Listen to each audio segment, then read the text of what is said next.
Board members, can I encourage you to come to the table?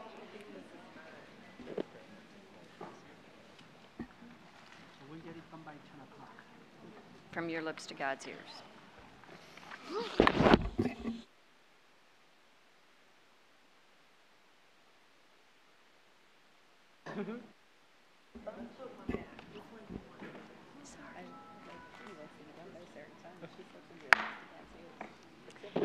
This February 7th, 2019 regular meeting of the Fairfax County School Board will now come to order. Please rise for the Pledge of Allegiance, a moment of silence, and the performance of the national anthem by the Rolling Valley Elementary School Rocking Robins Chorus under the direction of Lee Larson.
Thank you, Rolling Valley Elementary School Rocking Robins. You did a great job.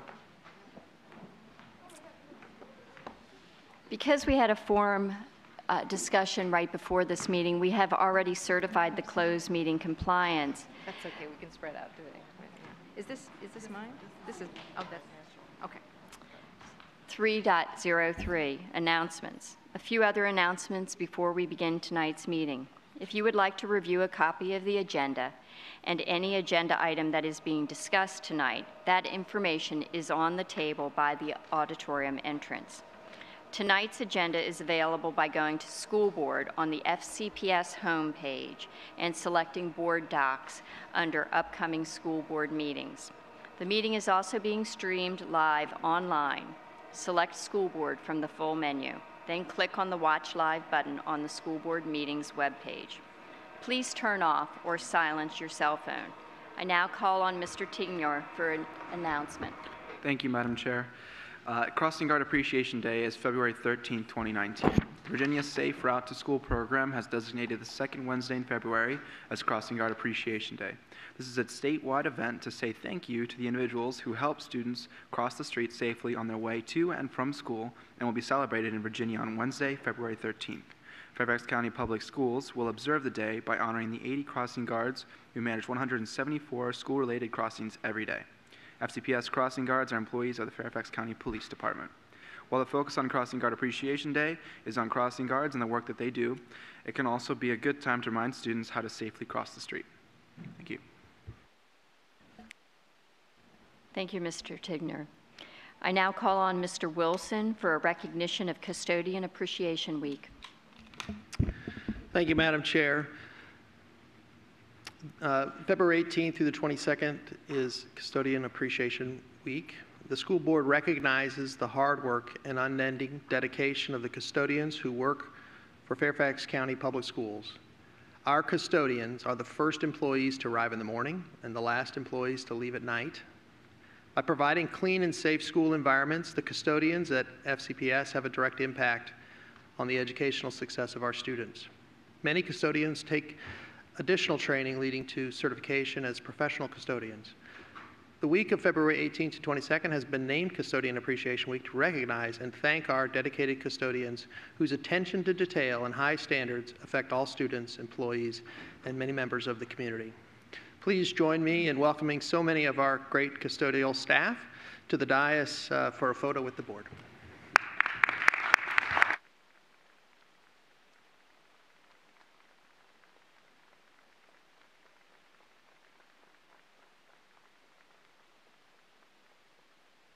Please come on down to the front of the auditorium. We would love to have a picture taken with you.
I now call on Dr. Brabrand for a recognition of the School Board Appreciation Month. Thank you, Chairman Corbett Sanders. Many of you know that the month of February marks the annual observance of School Board Appreciation Month, a time to salute the work of school board members and celebrate public education. The theme of this year's celebration, Advancing Opportunities for All, reflects the top priority of local school board members as they advocate for public education with local, state, and federal leaders on behalf of all students. In Fairfax County, school board members must develop policies and make tough decisions on complex educational and social issues impacting the entire community. The school board here bears responsibility for an annual operating budget of over $3 billion, responsible for over 188,000 students, over 25,000 employees, and over 200 buildings. They work together to preserve the core of our democracy, public education. Board members must pull together and do pull together as a team toward the common goal of helping all students achieve. I know working together, school board members speak out for public schools and for the students, staff, and families they serve in their communities. Too often it is the case we neglect to recognize the dedication and hard work of these men and women who represent us. I invite the school division and the public tonight to recognize and celebrate the work of the Fairfax County Public School Board. Please accept the token of appreciation our staff has brought you, and I have brought you tonight, a small little pink box and a little white letter, and know that our deepest appreciations are for that. And I invite the audience and our staff to give the school board a round of applause for what they do every day.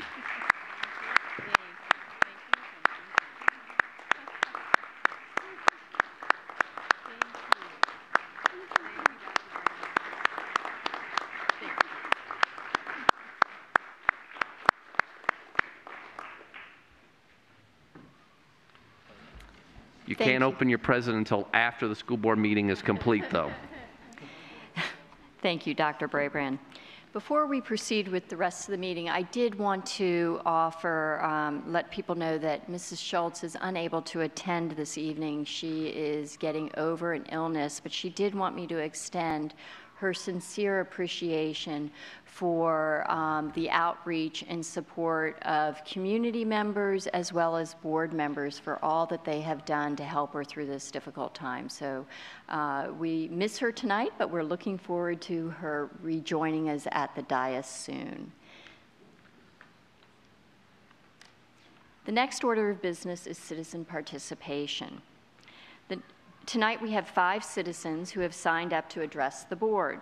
Speakers are requested to limit their remarks to not more than 3 minutes.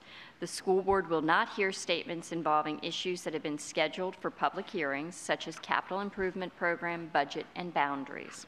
Complaints regarding individual students or school-based employees should be directed to the appropriate school principal or other school official. Speakers should refrain from using personally identifiable information in connection with an individual student.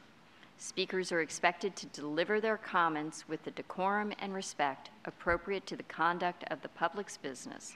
Please be mindful that there are often young children in attendance at these meetings or watching at home, so language should be appropriate for all age levels. Thank you for your cooperation, and thanks to those who have come to speak to us tonight. Our first speaker is Ilham Nasser, followed by Serene Midani and Mike Nee.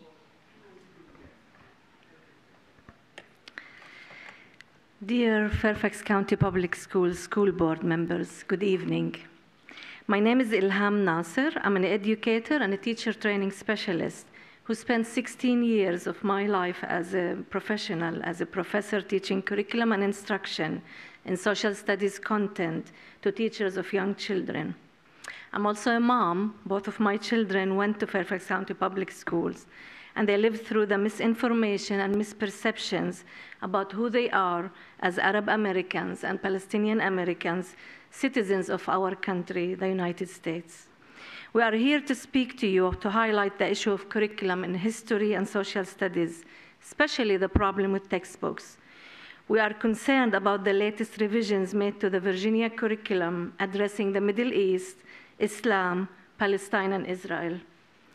We are the Education Outreach Committee members of the American Women Association, Arab American Women Association, NAWA, and we are here to voice our concerns and bring the issues to your attention.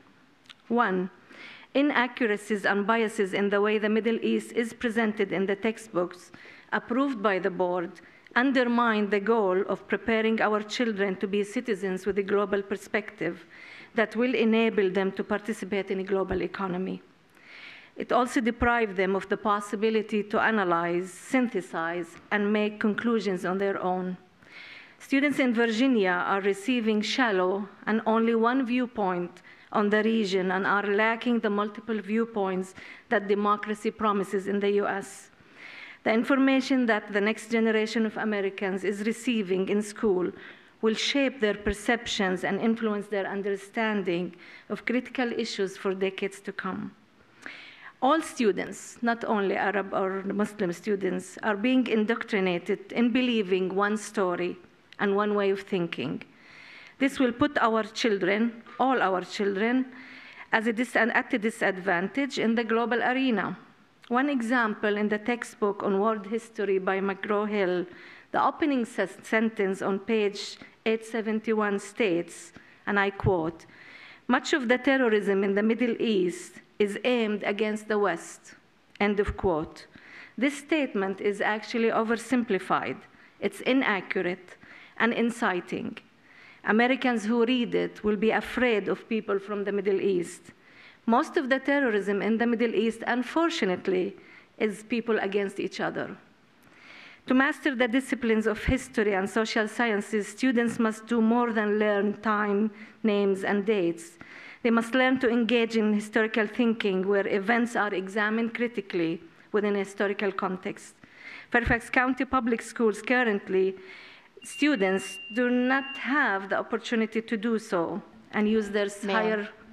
You need to wrap it up. We have Okay. a 3-minute rule. higher order thinking skills, because the approved textbooks do not present the facts on the Middle East. Thank you.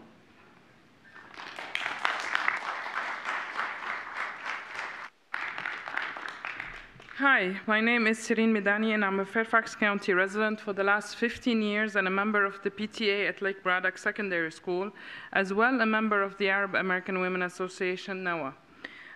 We and leading Virginia academics on the subject of the biases in textbooks have found that the units on the Palestinian-Israeli culpability for crisis initiation leading to military action and never Israeli accountability even when it is an undisputed historical fact.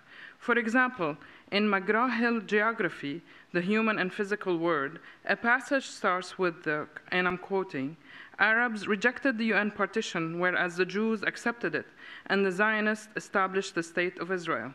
The rewording should be, "The surrounding Arab states rejected the UN partition because it gave away over half of Palestinian land to the Jews, even though Palestinians made up 94% of the population.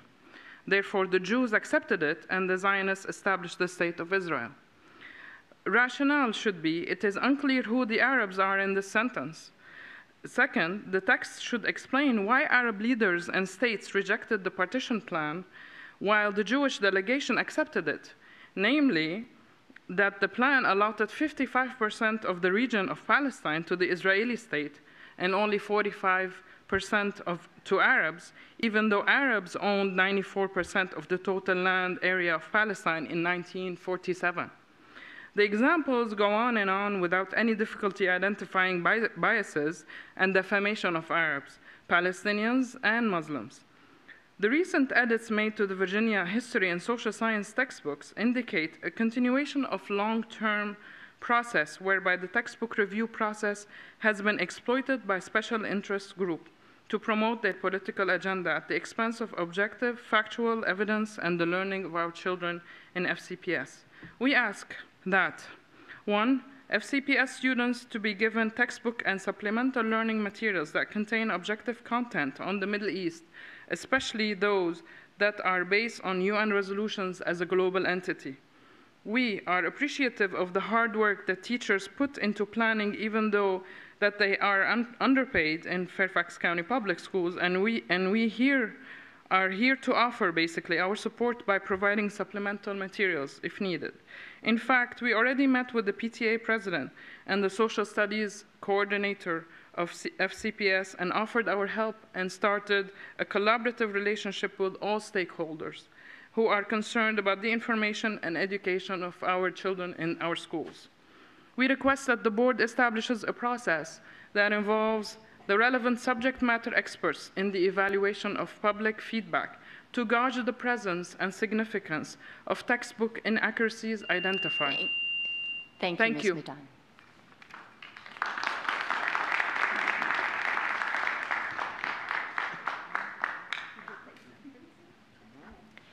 I have Mr. Nee, followed by Frederick Costello. Is Mr. Nee here? Is Mr. Costello here? John McEwen will follow Mr. Costello, and then Norman Hall. You can give your copies to the clerk.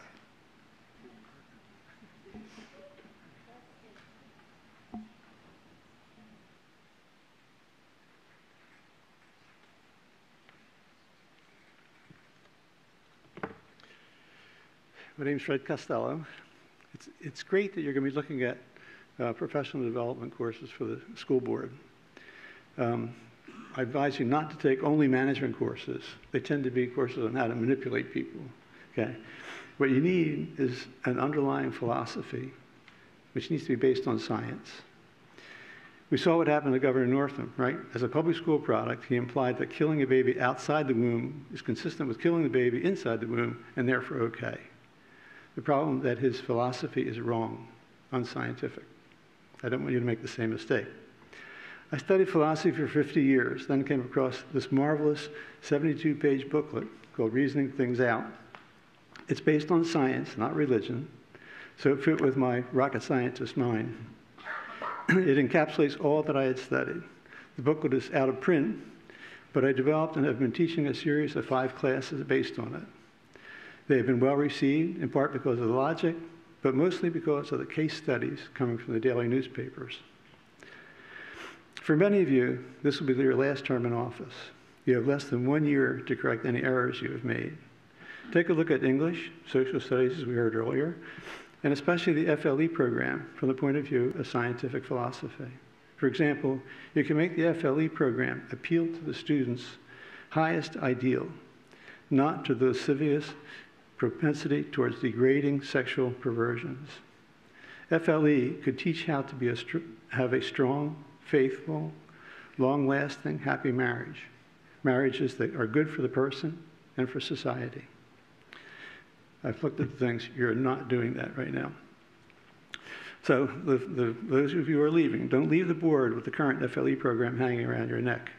The evil that you do will live long after you, as was said. What comes around might come around, as my kids say, for you in the form of despair, deathbed regrets, post-mortem condemnation. Justice will be served. You have 1 more year to improve FLE and avoid the dire consequences. I'd be happy to conduct the Reasoning Things Out classes for all of you, without charge, to give you a scientifically sound philosophy from which you can work and devise all your programs and all. I have a PhD in mechanical engineering. I've been designing rockets and spacecraft for almost 50 years. So I have an unusual approach to philosophy. Most philosophy writings are far too wordy and circuitous. I like to get things done, to build things, something that's useful. That's why Reasoning Things Out appealed to me and would appeal to you. Thank you. By the way, what I handed out has my contact information. Let me know if you want. Mr. McEwen, followed by Mr. Hall. Good evening. I'm not a mechanical engineer, I'm an electrical engineer. I live in the Mount Vernon district. I'm with Mount Vernon Project. My name is John McEwen. And my question is a singular question I think I've posed before, and I'd like to pose it again.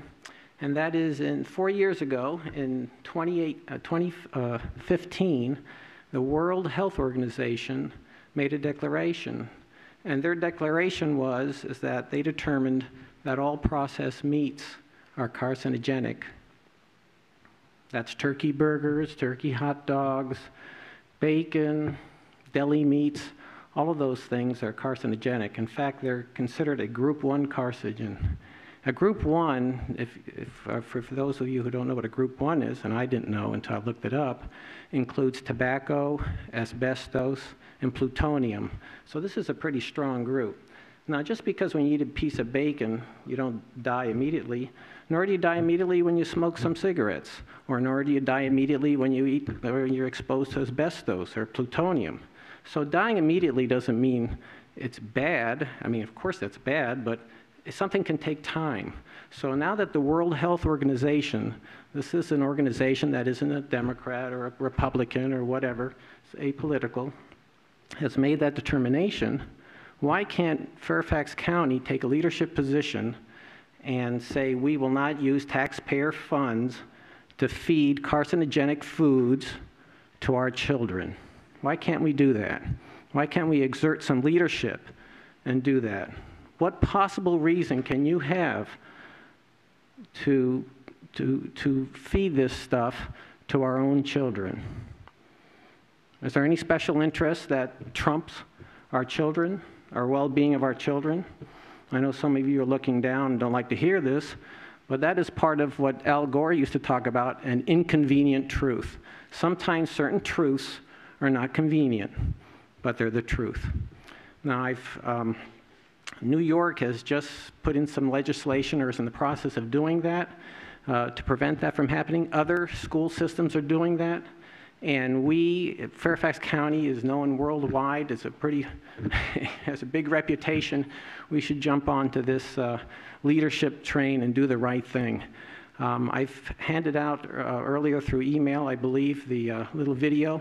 The video was done by the Physicians Committee of Responsible Medicine. They're actually a local group here, and we should follow their example. Thank you very much. Mr. Hall, and then I see Mr. Nee has joined us.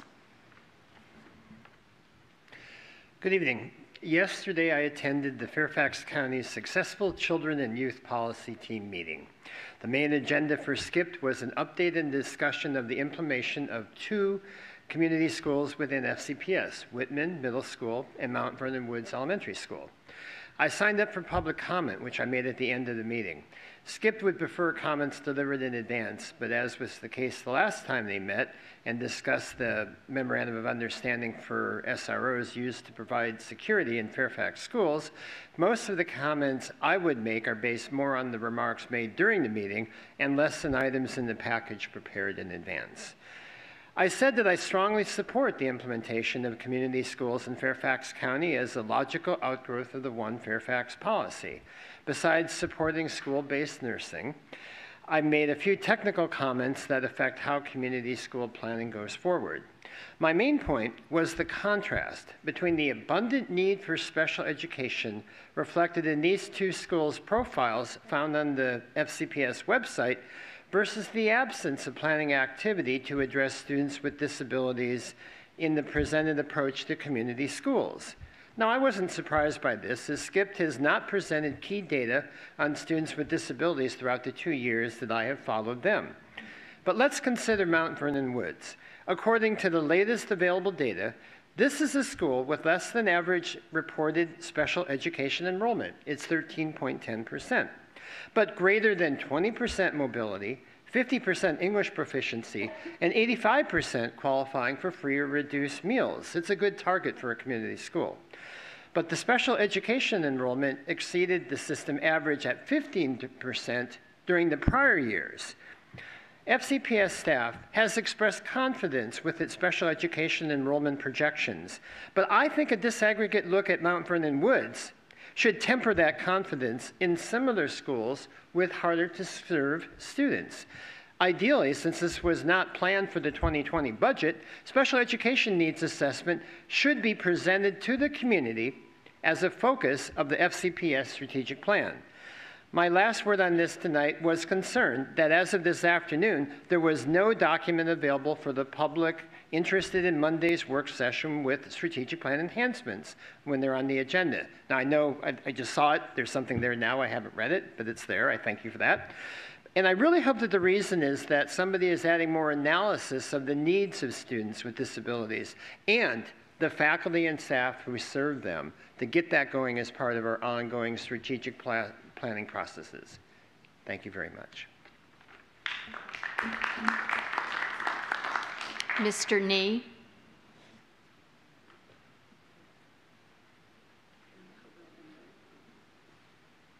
Good evening. Happy Chinese New Year. Today we'll talk about the professional development funds. We all know our county school board faced the budget challenge.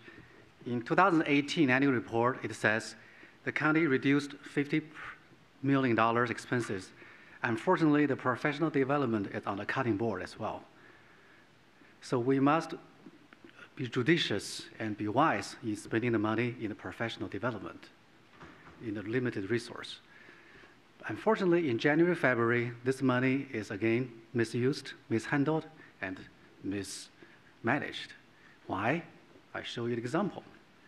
This table shows, starting from January 11th up to February 4th, the first month of a school year, right after the winter break, we have 13 different breaks, early releases, professional development, and teacher's workday. 13 different days in 1 month.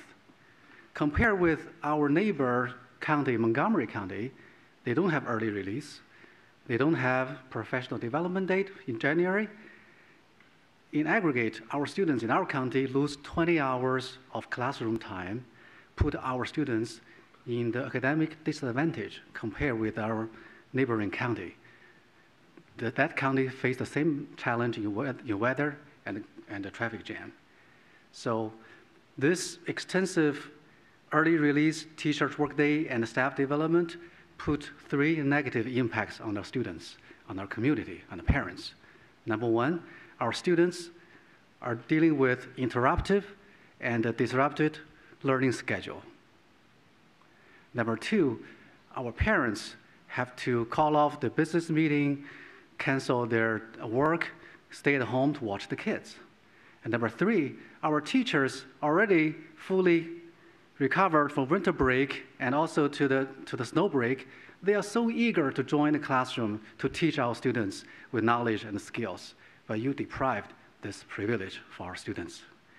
So I urge our school board to think wisely, to make no teacher's workday or early release or staff development in January, February, because they have plenty of time during winter break, during the snow break, we know that.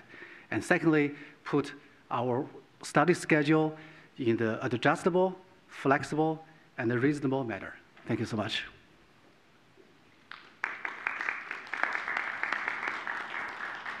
Now for student representative matters, I call on Mr. Tigner.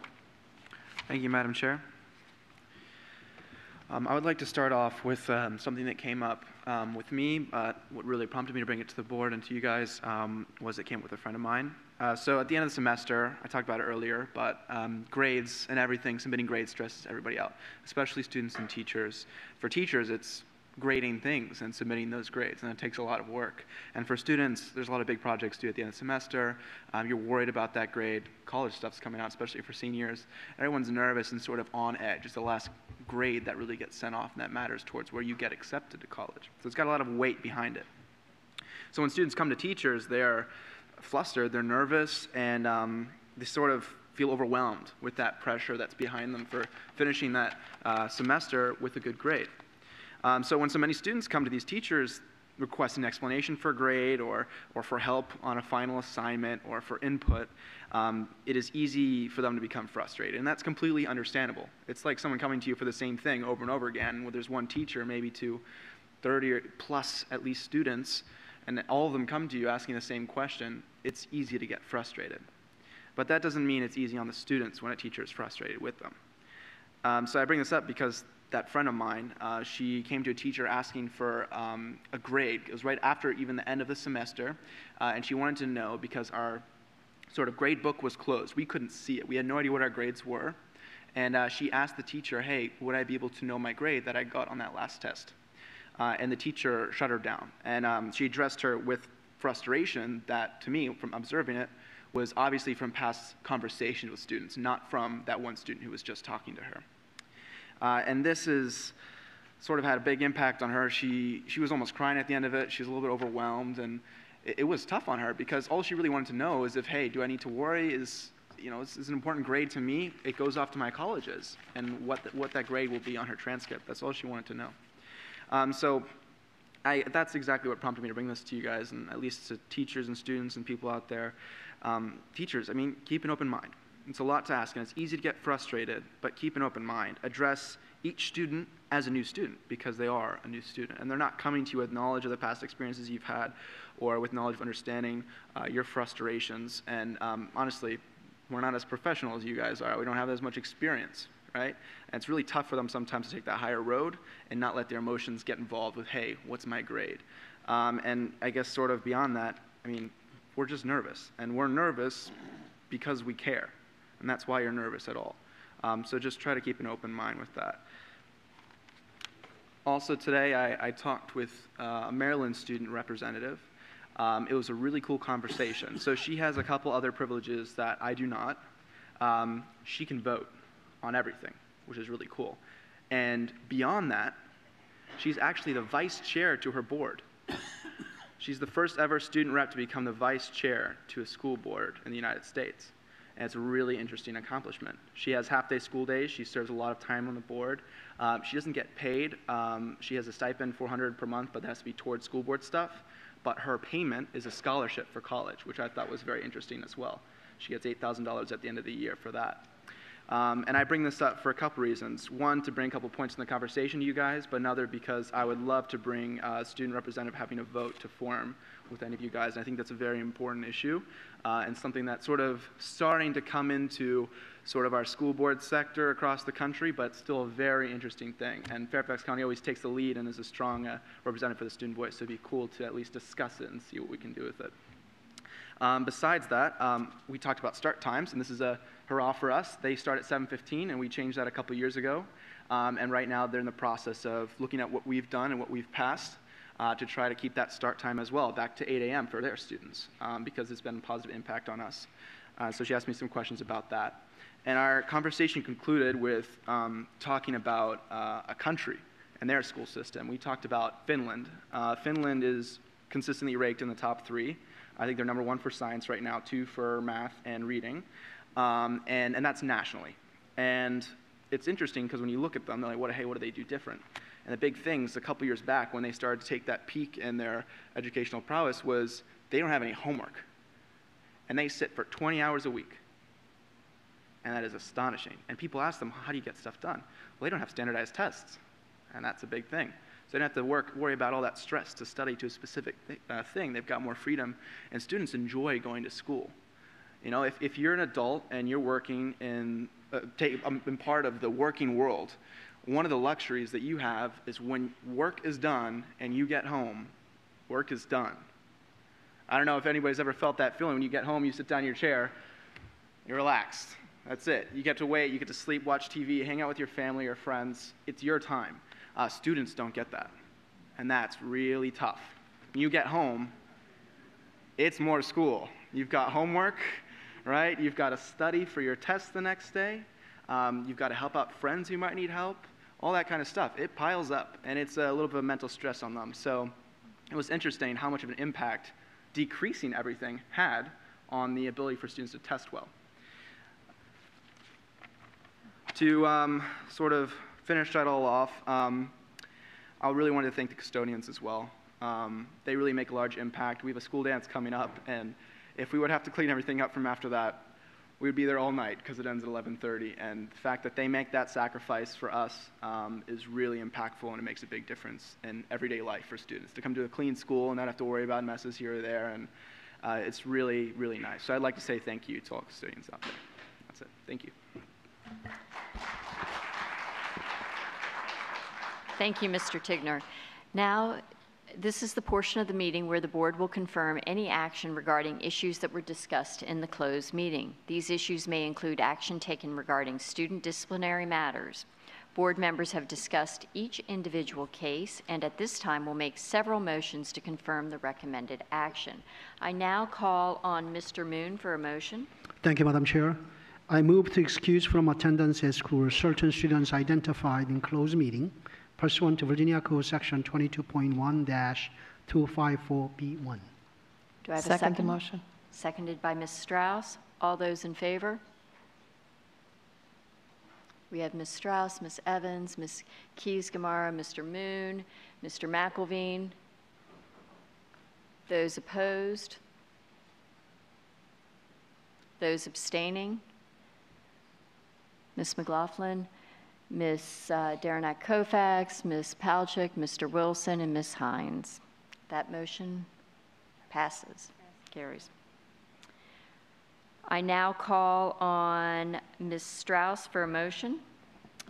Thank you. I move to deny the school reassignment appeal of a student who used illegal drugs at school and to confirm the disciplinary decision of the division superintendent. Second. Seconded by Mr. Moon. All those in favor? Ms. Strauss, Ms. Evans, Ms. Keys-Gamarra, Mr. Moon, Mr. McElveen. Those opposed? Those, Ms. McLaughlin opposing. Those abstaining? Ms. Derenak-Kofax, Ms. Palchik, Mr. Wilson, Ms. Hines. That motion carries. I now call on Ms. McLaughlin for a motion.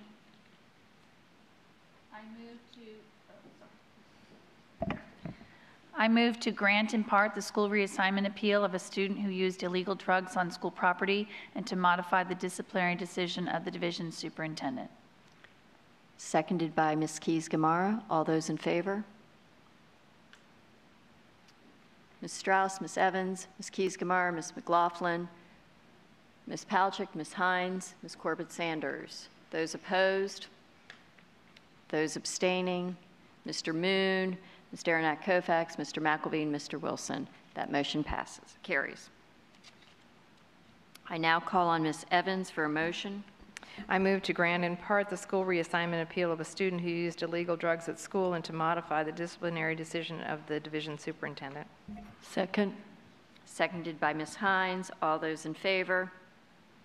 We have Ms. Strauss, Ms. Evans, Ms. Keys-Gamarra, Ms. McLaughlin, Mr. Moon, Mr. McElveen, Ms. Palchik, Ms. Hines. Those opposed?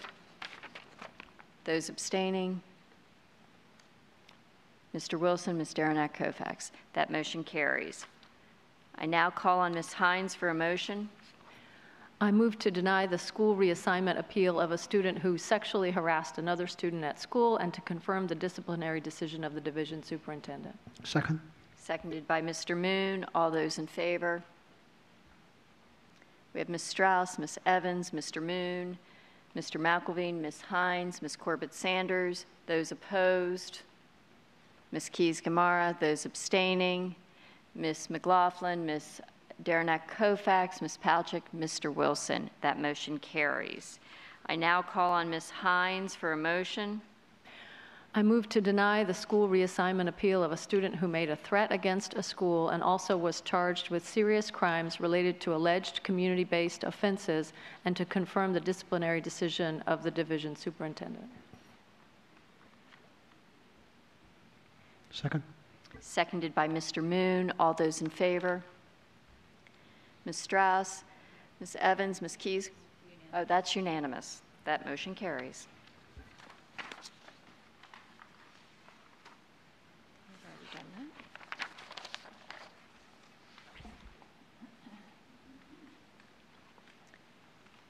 that. 5.02, fiscal year 2020 advertised budget. I call on Ms. Derenak-Kofax for the motion.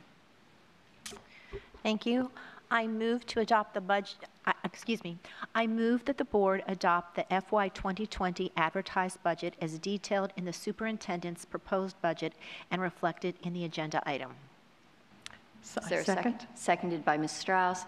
Ms. Derenak-Kofax, would you like to speak to your motion? Just very briefly, I do want to again thank Dr. Brabrand and budget staff for your very hard work to get us where we are to tonight. We are hopeful that as we move forward in this process, we'll find our school system fully funded for the second time in 20 years. We'll be able to keep our promise to our teachers to have salaries that are competitive with those in surrounding districts, and we will begin to dig out of the $500 million of cuts that we had to make since 2008. And because of that, I am going to have a second motion, but I'll let Ms. speak. I will have an amendment, but I will ask Ms.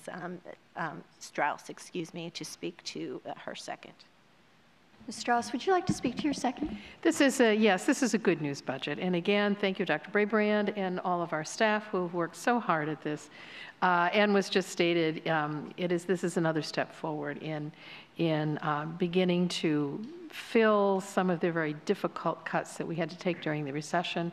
And this keeps our promise with our teachers and our employees to raise their pay so that we truly are competitive in the marketplace, and also to show our appreciation for the hard work that our teachers and our employees do every day to give our children the very best education possible. So we certainly hope that this, as it goes on to the Board of Supervisors and the General Assembly, that it is fully funded when it comes back to us in May.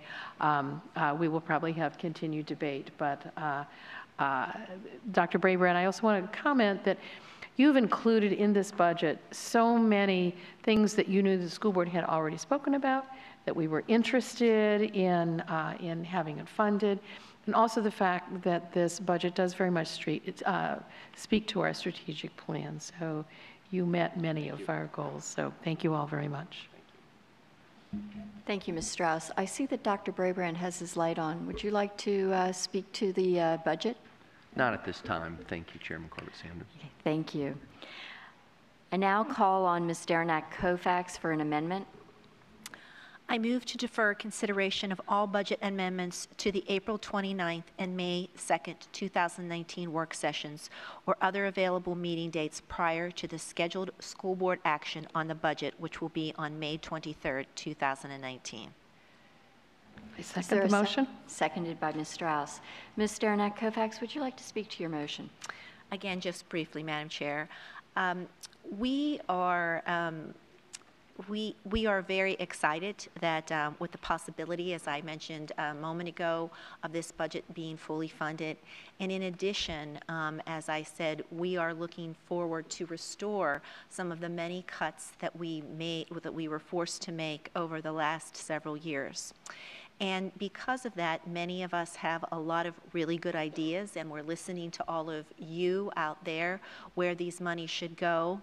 But as we realized, in all honesty, late last evening, there were many amendments out there, and we were not able to, at this point in time, fully understand what all the details of every amendment and what that would do to our costs. So it was decided, and we all, just so you know how our process works, we did consult each other, and it was decided that this would be the best point to take. I believe Ms. Corbett-Sanders will allow anyone who wants to speak on their amendments that will be discussed more fully, as I mentioned, at the April 29th and May 2nd work sessions. And you will hear all about them, and they are still all posted. But we are going to defer any action on those until we as a board can come together and better understand each other's advocacy, because we haven't had this opportunity before. We haven't been in this place since I've been on the board, and this is my 8th year on the board. So that's our rationale for this deferment of the amendments. And Ms. Strauss, if you want to speak to any further. Ms. Strauss, would you like to speak to your second? Thank you. Yes, first of all, I'd like to thank my colleagues. There were many commendable ideas and amendments being offered, and there were probably more that were being thought of. And I know that everyone wants to stretch our dollars as best as we can, and we want to make sure that our budget provides the very best education to every single one of our children. So again, many interesting ideas, and I think all very meaningful. However, as we were receiving everybody's ideas, I think many people would appreciate more opportunities to discuss this more thoroughly. We don't have a final budget until everything comes back in May. So this gives us an opportunity to continue to discuss what we want to do. But again, I do think my colleagues' very thoughtful work has gone forward. And I know in the end we will reach a consensus on where we are going. But I commend everybody for their efforts, and truly it's helping us to think about many options that in the end in May that perhaps we can consider. Thank you. Thank you, Ms. Strauss. I have Mr. McElveen, please. Thank you. I want to thank our colleagues, Ms. Daranette Kofax and Ms. Strauss, who made the difficult decision yesterday to postpone consideration of these items. I do want to express two frustrations in the process. First of all, when this budget came to us, the $6 million set aside, it was my understanding, already had pieces embedded into it. One of which was the AARTs, another was the world language positions. And it didn't come to my attention until perhaps a week ago that that was not the case, and that members of this board would have to jockey for positions of all kinds, up to 60 now, at the last minute. So I do want to express my frustration with how that process has played out. I do also want to express my frustration among friends, my colleagues, at the last minute nature of the piling on of things when we have had much time. We had a full work session last week on the budget. We've had many discussions over the past several months, and we were bombarded with items that we had never had one discussion on. So I think it makes sense that our budget chair and vice chair have made this decision. But I do hope that many of us won't be here for future budgets, but that this process does not play out this way again. And frankly, staff should bring us a budget, as I thought they had, that reflected their vision for the system, and then board members can make revisions to that through amendments, as opposed to giving us $6 million to play with that results in this mess. Ms. McLaughlin, followed by Mr. Moon. Thank you. I too am very, very appreciative of both Ms. Daranette Kofax and Ms. Strauss for putting forward this motion to postpone. I do think it will be invaluable to the board in the work that we will have before us in the next few months. For the public that may not be aware, our superintendent and his leadership team spend months developing the proposed budget that you have before you and that we have before us this evening to vote on and send over to the Board of Supervisors. And through Dr. Brabrand's leadership, along with our county executive, Brian Hill, the two of them came aboard together in their leadership positions, and this is now the second budget that the two of them have worked together in collaboration to examine what the county's fiscal forecast is and how to ensure that we fully fund to the best of both of their abilities, both valuable county services and school services.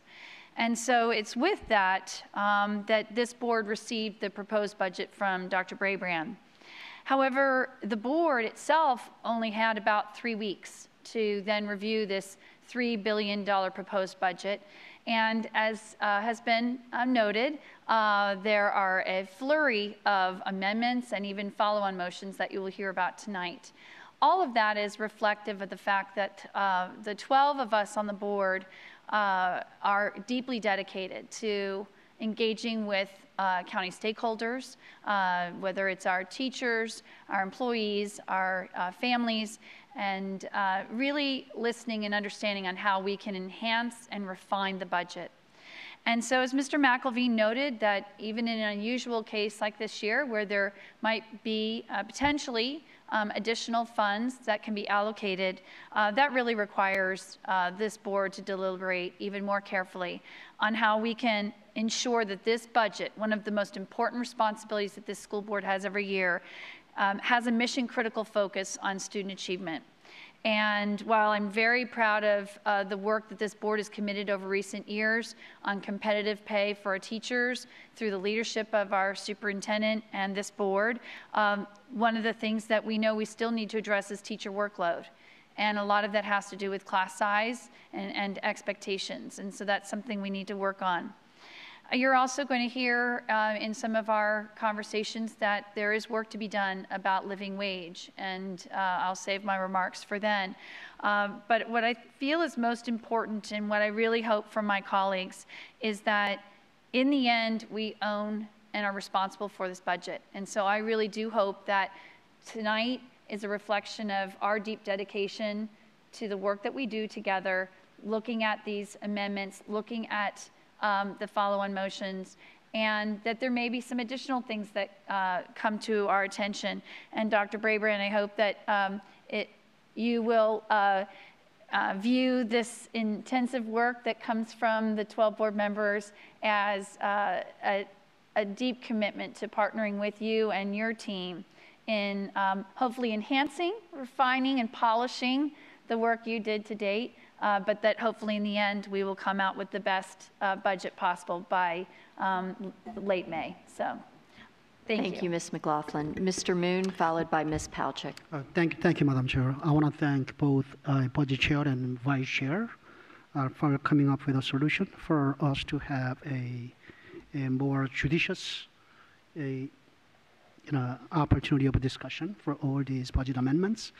All these budget amendments, however, many of them came at the last minute, but I still want to thank both members who have proposed these amendments rather than waiting until this evening at the board table coming up with a great idea, at least to give us a heads up at least for a few hours to think about those. But it will be much better for us to do this in April and May time frame.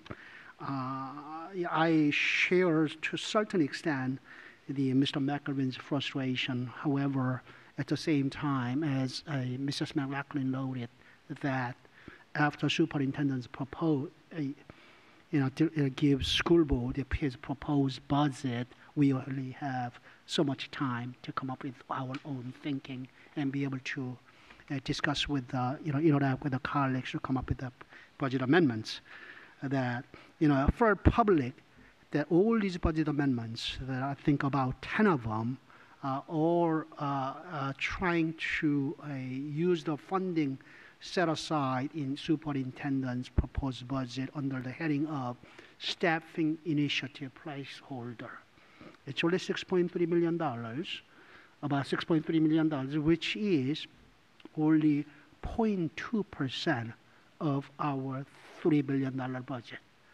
So by and large, 99.8% we seem to be generally agreeing with. It's just a little portion of that we may have a little bit of different ideas among 12 of us how to better utilize. So with that, even nothing wrong with postponing all these amendments, even with that little portion. I will find a better way to use them. And also looking at the about 7, 8 follow-on motions, at least 2, 3 of them may have some budgetary impacts for FY21 budget. So it is really a better to look at not only the budget amendments, but also follow motions in April, May time frame to make a final decision May. But having said all of that, I want to thank Superintendent Dr. Brabrand and other budget staff, including our Chief Operating Officer, Mr. Marty Smith, that for 2 years in a row, this is a great budget. I want to thank you. Working closely with the county staff, especially county executive, I think this is a much better way to approach for both county and school side. Thank you, Mr. Moon. Ms. Palchik?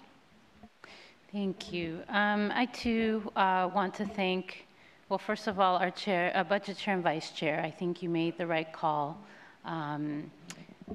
As you know, we had information that was still arriving until earlier today, I believe. And so these amendments, unfortunately, had to be prepared as quickly as possible with the information that we had and to be communicated out as quickly as we could. I think in hindsight, it seemed exciting that we had an opportunity to add rather than subtract.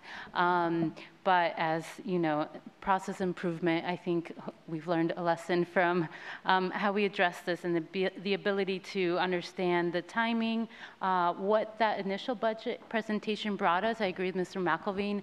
I was under the understanding at the beginning that those $6 million had been already appropriated, in addition to funding included for areas in facilities and beyond. And so I think as information came in of what positions had not actually been funded in this budget, it became critical to get the information as soon as possible. I canceled a trip to Richmond yesterday, so could try to finalize and reach out to my colleagues. And so I appreciate the ability to have further conversation on this. That being said, I do want to thank our staff. I know they've been working around the clock in order to get information into us for these amendments over the past several weeks. I also appreciate and hope that our county and state partners continue to support and fulfill their support and their hopeful promises or allusions to promises on this budget, which will allow us to do this. If we come back in May and the funding is there, I think we'll be able to do more to support our programs, our staff, our support staff, but we may have to make some more unfortunate decisions if that does not happen. I also appreciate that we're investing in our teachers, that this will finalize the first step of getting up to market scale and then having this next conversations.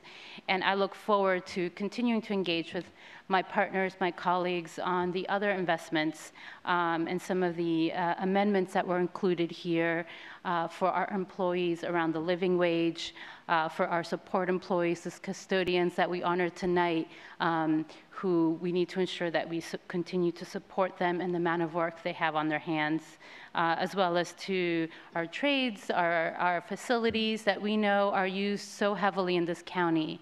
And we want to assure that they're safe, they're clean, they're in adequate condition, and that we have the support in our facilities to make that happen.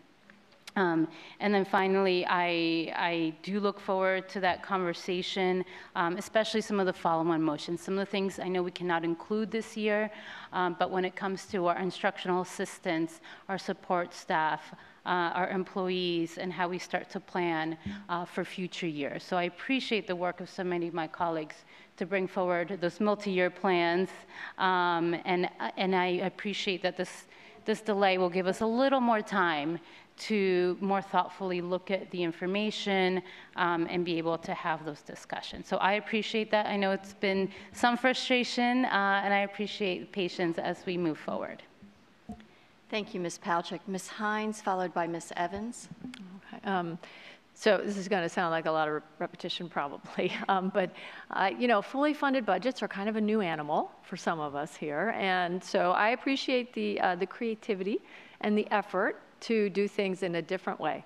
And that sort of $6 million teaser that you put out there, Superintendent Brabrand, I think was a good way to get an idea of what people want to do. You know, how are we going to get back to innovation? How are we going to, you know, finally maybe catch up on some of the things we haven't been able to do and some of the people we haven't taken good enough care of, you know? So a couple days ago, I tallied it up and we were at $4.8 million. So I thought, hey, maybe we can do this. But somehow over the last 24 hours, we really blew the lid off that, I guess. So yeah, I think that's good. I think we're all eager to do new things. I will mention quickly my 2 amendments that I proposed. I know we won't vote on them tonight, but I will be fighting for them. And I will mention if we were doing this on a first-come, first-served basis, they would be in there. Okay, I'm just saying. I got to it first. But anyway, one is and I worked on this with Ms. Darren Kofax, to fully fund an AART, an Advanced Academic Resource Teacher, for every Title I elementary school. And I think we should continue to fight for that. I plan to in this budget. And also to add another amendment I had was to add 2 full-time permanent specialist positions in instructional services and 1 full-time coordinator position in facilities for the excellent Get to Green program that we have. Those are positions that are currently being funded, kind of cobbled together out of one-time money. And so every year we wonder if we're going to have them again, and it's a stretch.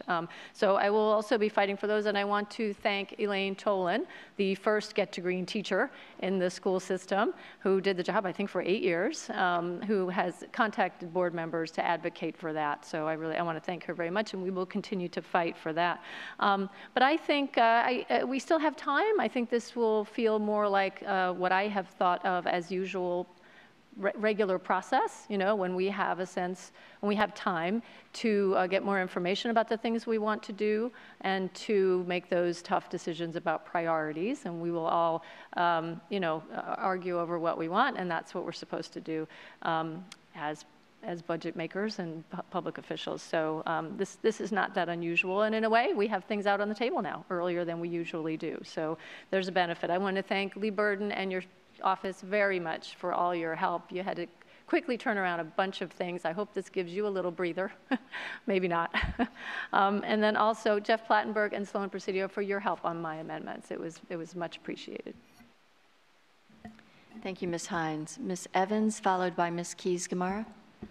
Oh, thank you, Madam Chair. I also want to thank Ms. Derenak-Kovacs and Mrs. Strauss for all their good work on this, and particularly for the creative approach for working with these amendments, which the amendments, I think, have been well thought through, but we do need to have more conversation on them than we can have tonight. So I do appreciate that. Just before we go into the details and the nitty-gritty of some of the amendments, I did want to take a step back and talk about the fact that this is a great news budget that does move us forward. The last investment in our improved teacher salary scales, that was a huge initiative that this school system and this board put forth several years ago, and we finally have the last piece. We can move forward in the future to raising salaries, just raising them for all of our wonderful employees, move our strategic plan forward, and address areas of concern.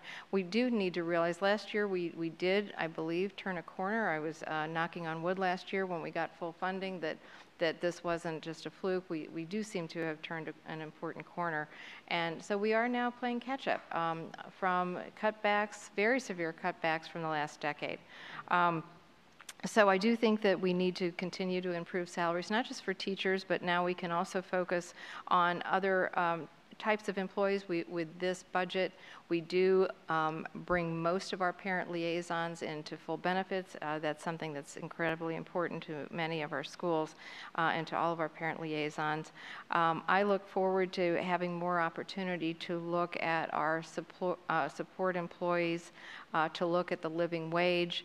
I appreciate, and we'll talk about this more in a minute, I believe, but to raise our living wage and make sure that all of our employees don't slip under the living wage. We live in a wonderful county, but it's also a high-cost county, and we do need to be sure that we take care of our employees. I'd also like to support increasing and improving our pay for our IAs, who are also very critical to our schools. And also, many of these amendments are putting more positions into critical spots. Whether it's somebody on our facilities staff, or whether it's the behavior intervention specialists, which are so important to an increasing number of our children. I understand that we have to balance our needs, but again, I don't think that anyone has been excessive in their ask, because we are trying to make up at this point. I will say I have a couple of follow-on motions which I'll talk about, but I do feel very strongly that we need to take a closer look at our revised staffing formula that is included in this budget. While we have received some answers about its impact, and I've had a lengthy conversation today with several staff members to brief me on some of the impacts. This is a conversation that the full board needs to have and be fully informed about. So I am going to, at the end of the day, support this budget, but I do think that that is an area where we do need to review that before we go to a final vote in May. So with that, I want to thank Dr. Brabrand and all of our wonderful budget staff, and I'll look forward to reviewing each of these very thoughtful amendments in the future. Thank you, Ms. Evans. Ms. Keys-Gamarra. Thank you, Madam Chair. I won't belabor the point. I, too, appreciate the additional time.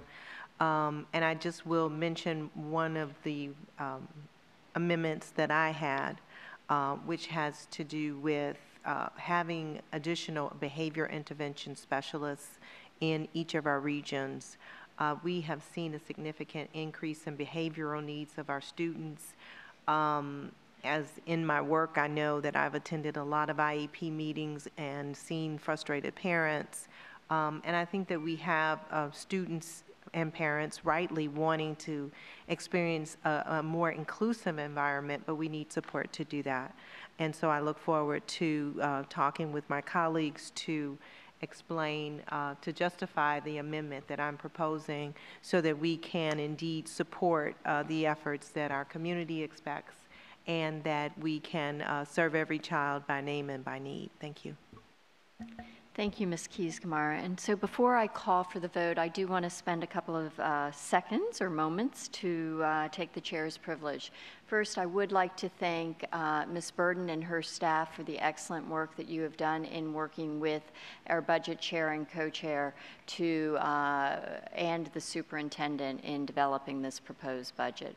Your efforts are greatly appreciated, so thank you. I also want to thank our employee associations and community members who have taken on the call for Red for Ed. Because what you have done is you have increased the visibility and the awareness of how important it is to fund education, not only locally, but statewide and nationally. And so I applaud your efforts. I thank you for them. In looking at what we're doing tonight, I want to explain a little bit more about what we are doing. Late this afternoon, we received a budget tool, which will allow each one of us to explore a little bit more the various options that are on the table. There are also a number of follow-on motions this evening, which will provide this board with additional information which will aid us in the decision-making process. Because what we are doing tonight is we are voting on the proposal that we send to, or the adopted budget that we send to the Board of Supervisors. They will then entertain this along with their other budget needs in determining what the approved tax rate will be for the county, and then they will come back to us with how much money they will be sending us. At the same time, as you know, the state is looking at their budget. And so it's a it's almost like three-dimensional chess as we deal with budgets. And what we are doing here is really saying, okay, this is what we need from the county in supporting the students of this county. We also will have a joint budget meeting with the Board of Supervisors later in this month, and that will allow us to dialogue even more. April 29th and May 2nd, we will be having work sessions on all of the amendments that have been talked about tonight briefly, as well as the follow-on motions. And I want to clarify that when we look at the amendments, that I am so impressed with the hard work of each of my colleagues that they've put on the table. They're all linked to the strategic priorities that we have been talking about. They're linked to the strategic priority of the caring culture and a world-class workforce. And so that is why you see a lot of attention to the living wage, a multi-year plan for investing in our employee support personnel, our education support personnel, in the same way that we had that intentful approach to our teachers. And we have some intentionality in our approaching the efforts in in a green economy and green schools. We have intentionality from our colleagues in making sure that we have inclusive schools. And it really, because all of us are so passionate about wanting this system to be and continue to be the world-class system it can be, then we need to have a deeper dialogue. And so I applaud our chair and vice chair of the Budget Committee for finding a solution that allows us to have that additional intentful conversation. And with that, I will call for the vote. All those, pardon me? Or for the amendment on the vote. Can I, do I need to read it again? I move to defer consideration of all budget amendments to the April 29, May 2nd, 2019 work sessions or other available meeting dates prior to the scheduled school board action on the budget on May 23, 2019. All those in favor? That is Ms. Strauss, Ms. Evans, Ms. Keys-Gamarra, Ms. McLaughlin, Mr. Moon, Ms. Derenak-Kofax, Ms. Palchik, Mr. Wilson, and Ms. Hines. Those opposed? Those abstaining? Abstention by Mr. McElveen. That motion carries. I'll read the main motion again. I move that the... Okay. Please, Ms. McLaughlin. So, yes, we just voted on the motion to postpone on the amendments. I am still a little unclear about how we decided that we would, each of us, speak to some of the amendments on the table. I was under the impression that after we voted on the proposed budget, that board members would then just speak to those who had either proposed it or were co-sponsoring or seconding, would then just speak to each of those amendments so the public knew. If that's not going to happen, then I would speak to now. So is that what you want us to do? Please go ahead and speak to... Okay.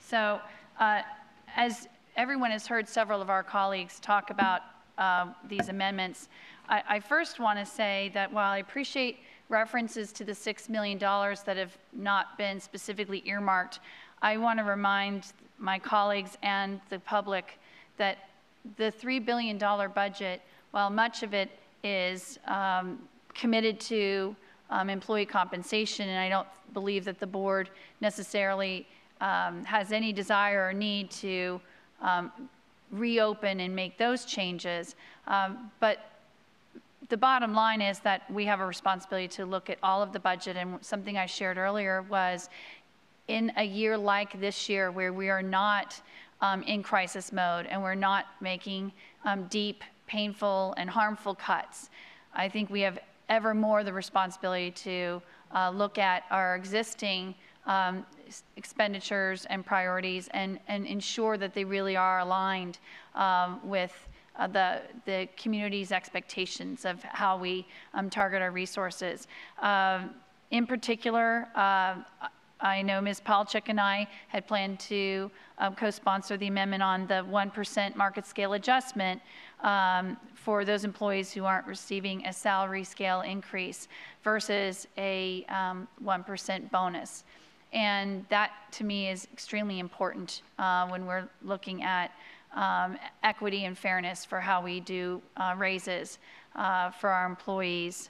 So that one is an area that I'm going to be focusing on. I also want to express my appreciation to those who have been advocating, particularly from FEA and FCFT, on our instructional assistants. I have been very fortunate to have numerous conversations with those who are our instructional assistants in the classroom. And the way that we utilize them in Fairfax County, more and more they are delivering direct instruction. And it's extremely important that we do a benchmarking and looking at the job responsibilities that we are asking of our instructional assistants and ensure competitive compensation for that. You know, I also want to say that in terms of Ms. Keys-Gamarra had the behavioral behavior intervention specialists, and that when I was an amendment I looked forward to co-sponsoring with her as well. Both Ms. Kiesgemeier and I have been champions with many of my colleagues, if not all of us, certainly on issues that relate to special education, but also student discipline. And so I look forward to our conversations on those. I could go on and on with some of the other amendments, but I wanted to make sure and target those in particular. And then I also want to finally, it will be in the follow-on motion, just for those who are watching, that both Ms. Palchuk and I, Ms. Corbett-Sanders, have language in here tonight about living wage, but I do know that all of my colleagues, this is something that we're extremely committed to and focused on. And I want to thank again our community partners and advocates who've been bringing this to our attention and having us focus with intentionality. Thank you, Ms. McLaughlin. Ms. Hines. That was quick. Thank you.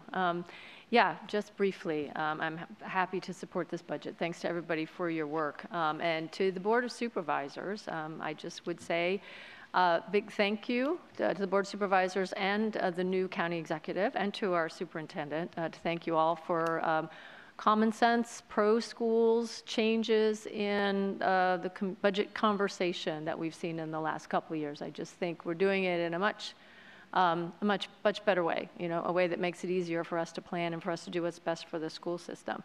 But I think we need to make sure that the Board of Supervisors and the community know that that $6 million that looks like it's just sitting there waiting to be spent, and not necessarily specifically tied to anything, that flexible staffing item is more than spoken for.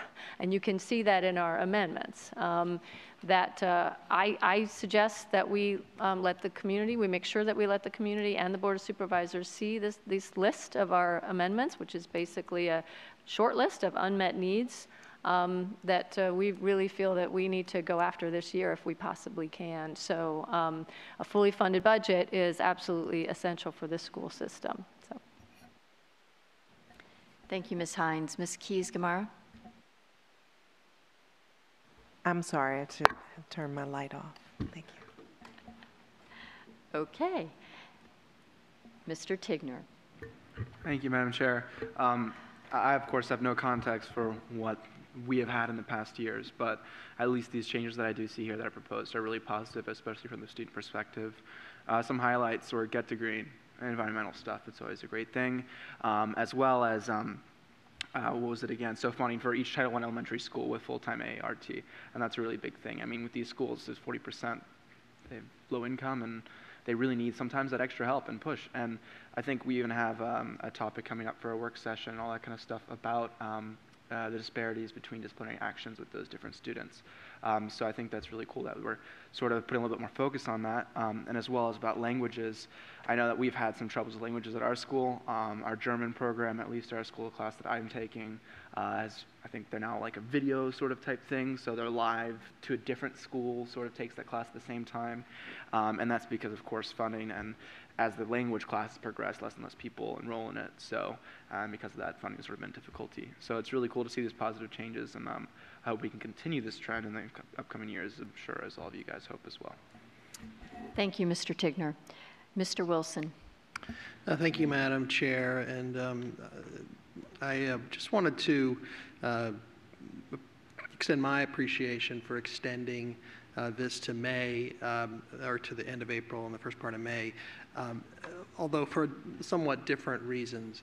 I think I'm channeling Elizabeth Schultz a little bit here when I say that this $6 million, you know, $1 million here and $1 million there, and pretty soon you're talking real money.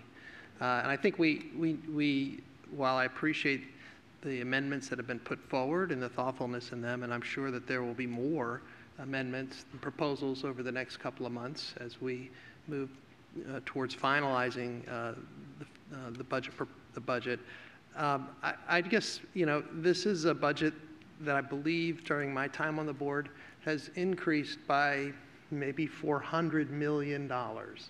And we always need to keep in mind that this money comes right out of the pockets of Fairfax County taxpayers. And you know, we talked a lot over the last several years about needs-based budgets, and I think we really do need to put the same sort of scrutiny in terms of comparing priorities in these amendments as we have done in the past when we're facing the possibility of reductions and cuts. So, you know, I would encourage all of us as we, you know, talk about these over the next coming weeks to be sure that we are continuing to be good stewards of the county's wealth and money, and that we also think in terms of what our priorities are, because this is the opportunity. The money reflects our priorities, and we have a chance, I think, here to refocus what our priorities are. And I'm going to support the budget. I do support the adjustments in pay, and that's the bulk of this budget. I think that you know, we made a promise to the employees and the teachers, and we've come through on that. We made that promise, and we've kept it. And as I've always maintained, you know, you have a great school because you have great teachers first, and because you have great principals. And unless we figure out you know, ways to continue to recruit and retain and then ultimately retire these teachers in our system, we are at risk. And I think Dr. Brabrand's done a great job of focusing on promoting within our schools a positive atmosphere of encouragement and professional development. And I think that this budget will again, you know, reinforce our commitment to our teachers in our schools. Thank you, Mr. Wilson. I have Ms. Derenak-Kofax, and then I'll call for the vote. I just wanted to just briefly talk about the amendments. As Ms. Hines, she mentioned one about the adding support to our Title I schools for advanced academic resource teachers. This is something our Advanced Academic Programs Advisory Committee has recommended for the past several years in multiple reports, and I think it is high time that we do that. And also, there was another amendment that I have, and it has to do with movable walls, and I will be working with staff to better understand what new safety options are available for these movable walls. And it's my intent to ensure that what we do, what we will do, that we will have the highest safety options available, that they're installed. At this point, I think the dollar amount is currently listed in my amendment, may change. And so I hear you, Mr. Wilson, and I hear you, some of my colleagues, but just a couple points I wanted to make. You know, it was a joint, you know, Dr. Brabrand you know, presents his budget, and we have our conversations and talks. So Ms. Strauss and I both thought, you know, when we saw that there was an opportunity, because we have had to cut so much through the years, we thought to have this opportunity to look at priorities where we know in our schools, or where we feel that we need to enhance curriculum and learning for kids, like the thing about the advanced academic resource teachers that's been sitting out there so many years. So that's why we kind of approached and not allowed, but kind of just brought forward, you know, Dr. Brabrand's and the budget team's suggestion that we do it this way. So that's okay if it's not perfect this time, and I understand some people don't like it. I just want people to understand that the budgeting is a process, and you know, and this year we have some new team members, and you know, just really, you know, when I made my first amendment to postpone that was supported, I do want to tell you, last night I was emailing and was hoping to get answers in the morning, and it was very late at night, and I was getting answers from Lee Burden and her team. And so thank you so much. You work very, very hard. Mr. Smith, Lee Burden, Alice Wigington, all of you work so hard. And thank you for all that you do. And you know, now as we go through this budget, another thing that you may not do that staff does with us, many of us have budget town halls, and staff comes with us and presents the budget with us. There's several of us that do that maybe more than once. So you know, there's a lot that goes on, and I appreciate my colleagues' comments, and thank you, and we'll continue to move forward again, which what I said, it was, I hope, a fully funded budget. Thank you, Ms. Derenak-Kofax. I have one last comment, actually two last comments, one from Mr. Moon and then Mr. McElveen, and then we will vote. Thank you, Madam Chair. Just quickly, you know, I'm not gonna comment upon among 9, 10 different budget amendments, which one I am more inclined to support. I wish I could support all amendments, but there's a limited amount of funding available. So I'm looking forward to having that discussion in April, May timeframe. I also want to note that when we send out or send in to a superintendent budget questions, it's not just a finance staff who work on those, it's everybody at the Gatehouse and Willow Oaks. You know, they work on to respond to our budget questions. And I also want to quickly note that in this budget, ONSI passes includes request to County Board of Supervisors for additional $25 million of capital funding that is formally included in this budget. Thank you, Mr. Moon. Mr. McElveen, you have the last word. I wanted to thank Benny for his remarks about languages. I think this is an issue that we continue to face in our system, is making sure that those programs are adequately and equitably spread around the county. And so the amendment that I would have brought tonight would have helped us with that. And I know as a board we're going to have another opportunity in April to discuss languages and hopefully get more clarity on that. But I did want to raise for the public's attention that that is something that we continue to focus on. Thank you, Mr. McElveen. So I will call for the vote. I move that the board adopt the fiscal year 2020 advertised budget as detailed in the superintendent's proposed budget and reflected in the agenda item.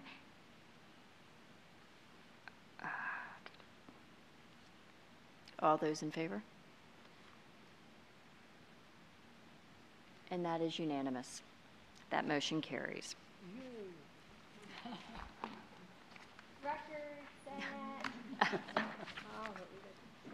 Yes. I now call on Mr. Moon for a follow-on motion. Thank you, Madam Chair.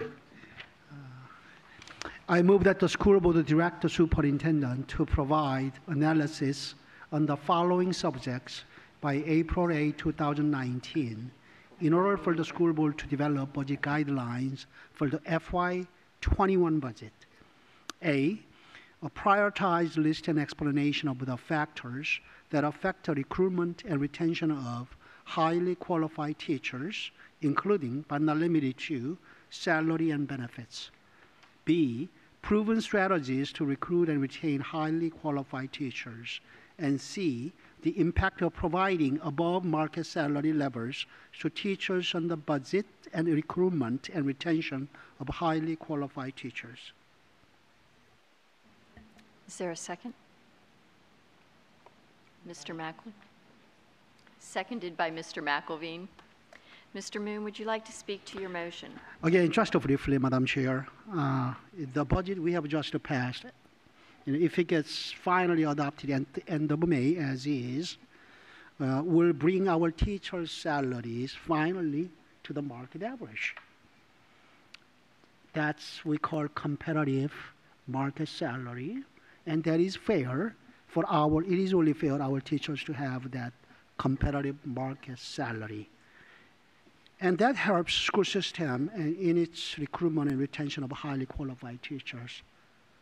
But the bigger question is the market average good enough for Fairfax County Public School System? Should that be our end goal? I think not. We should continue our efforts to improve how we can bring and keep the best teachers And the strategy may require even going above the market average salary. And also it may include class size, professional and career development opportunities, workload, and among other things. So I want the school board to start having that discussion in April so that when the school board adopts the final budget for FY20 in May, we can include budget guidelines related to teacher recruitment and retention for the superintendent to consider as he starts developing the budget for FY21. Mr. McElveen, would you like to speak to your second? So I'm very pleased to be able to second this with Mr. Moon and his leadership on this issue. Taking a step back, what we have gone through over the past 4 years has been, I think, the baseline, and it's bringing our system to the baseline where we should be. But pay reflects how a society values its citizens. And I think in America we have for far too long paid our teachers far too little. And bringing our teacher salaries to the market average, frankly, is not enough. And I think it should be that way throughout society, that we don't treat our teachers as if the profession is not worthy of value. And so I do believe that we need to go above and beyond market average, and I think we need to lead the way. Another thing Benny brought up tonight was Finland. Finland sends its best students to learn about the art of teaching. It recruits the best students out of high school and college and sends them for further training to be teachers. We need to do the same thing in this country. It should be, I think teachers should be the best paid employees in our society, because everyone benefits from teachers. No matter where you sit, no matter what profession you go into, you have been touched by a teacher. So that is where I stand, and I hope that is where this board stands after this forthcoming conversation, that we cannot just stop at market average. Thank you, Mr. McElveen. Ms. Palchik. Yes, briefly. Definitely want to thank and appreciate the work of Mr. Moon, Mr. McElveen. I agree with you. It's baby steps. We got to where we are after being below market average, and I fully support looking at ways to really truly value the work of the teachers that make our schools, that created those schools in Finland, and how we can continue to recruit and retain them. My only question on this is the timeline. This is quite an ambitious request proposal that goes beyond salary and benefits to a full explanation or list an explanation of the factors that affect the recruitment and retention. So this is really, my understanding, and to clarify, is not for this budget, but it is to help us develop the next budget, correct? So April 8th is what's listed. We are now February 7th. So I guess I just wanted to hear from the motion makers and from Dr. Brabrand the feasibility to provide a really appropriate timeline and to be able to, have this conversation. Thank you for the questions. It's going to require more than one work session, probably, April, again, May, even beyond May, even after we adopt the initial budget guideline for FY21. And also, as far as April 8th date is concerned, initially I had May date in mind, but upon discussing with Chief Operating Officer, they were eager to do this. He told me that staff would be prepared to do this at April time frame. Okay. Well, if that is what Dr. Brabrand and his staff I'll tell you have one said. other thing in addition to what Mr. Moon just said. All of these follow-on motions, I've just actually sent an email directing our cabinet to just review. If there's anything where we do have concern with the timeline, we've talked about having that honest and constructive dialogue. If there's something that we think that we're stuck on or need a little bit more time on, or maybe a piece that's still missing just because of the time to get it, we'd certainly communicate that through board leadership with the chair and vice chair and work to make adjustments necessary. But we know the timelines are on here, and we're going to work and strive to meet the school board's goals that are reflected in these follow-on motions. Thank you. I appreciate that. Very happy to support this very important initiative. Thank you. Thank you, Ms. Palchik. Ms. McLaughlin, please. Thank you. As the school board liaison to the Human Resources Advisory Committee this year, which, as my colleagues are aware, it's only in its sort of second year of work, this is actually their charge that the board gave them, which is to look at teacher retention and what are the factors that may affect our ability to attract and retain the best teachers. And so I'm certainly supportive of the concept that both Mr. Moon and Mr. McElveen have put forward here, and that's the beauty of a follow-on motion, is that it's our request to the superintendent to look at something more deeply, and so I will plan to support this, especially with the caveat that Dr. Brabrand provided, which is that as you and your leadership team look at this, if it's in fact perhaps too broadly outlined, you working with our new Assistant Superintendent of Human Resources, Helen Nixon, who also works so deeply on the issues that we're examining with the Human Resources Advisory Committee as of now.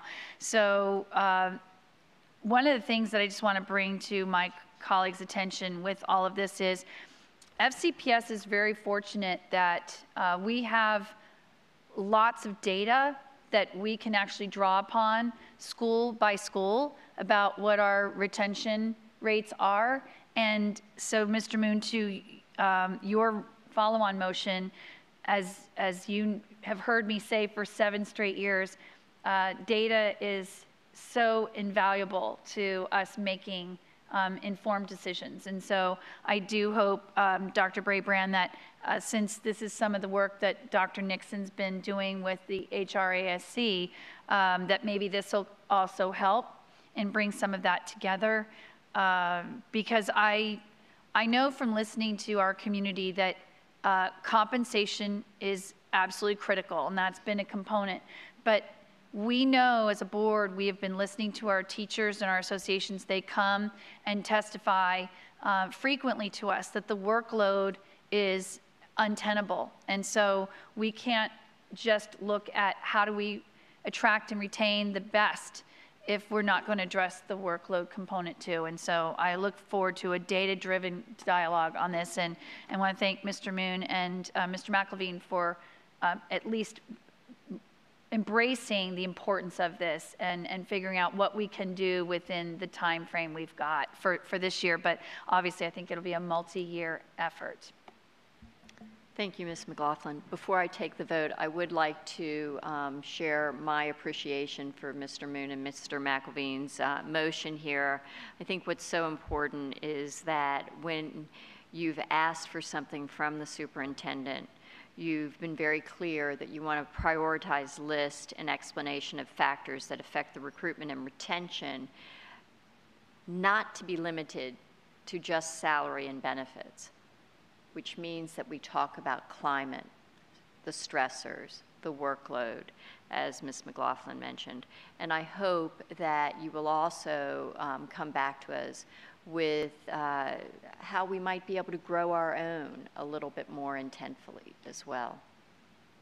So having said that, I will call for the vote. I move that the school board directs the superintendent to provide analysis on the following subjects by April 8th, 2019, in order for the school board to develop budget guidelines for the fiscal year 21 budget. A prioritized list and explanation of the factors that affect the recruitment and retention of highly qualified teachers, including but not limited to salary and benefits. Provide strategies to recruit and retain highly qualified teachers. And C, the impact of providing above market salary levels to teachers on the budget and recruitment of highly qualified teachers, recruitment and retention of highly qualified teachers. All those in favor? And that is unanimous with Ms. Derenak-Kofax and Ms. Hines away from the table. I'm now going to pass the gavel over to Mr. Moon. Call upon Karen Corbett Sanders.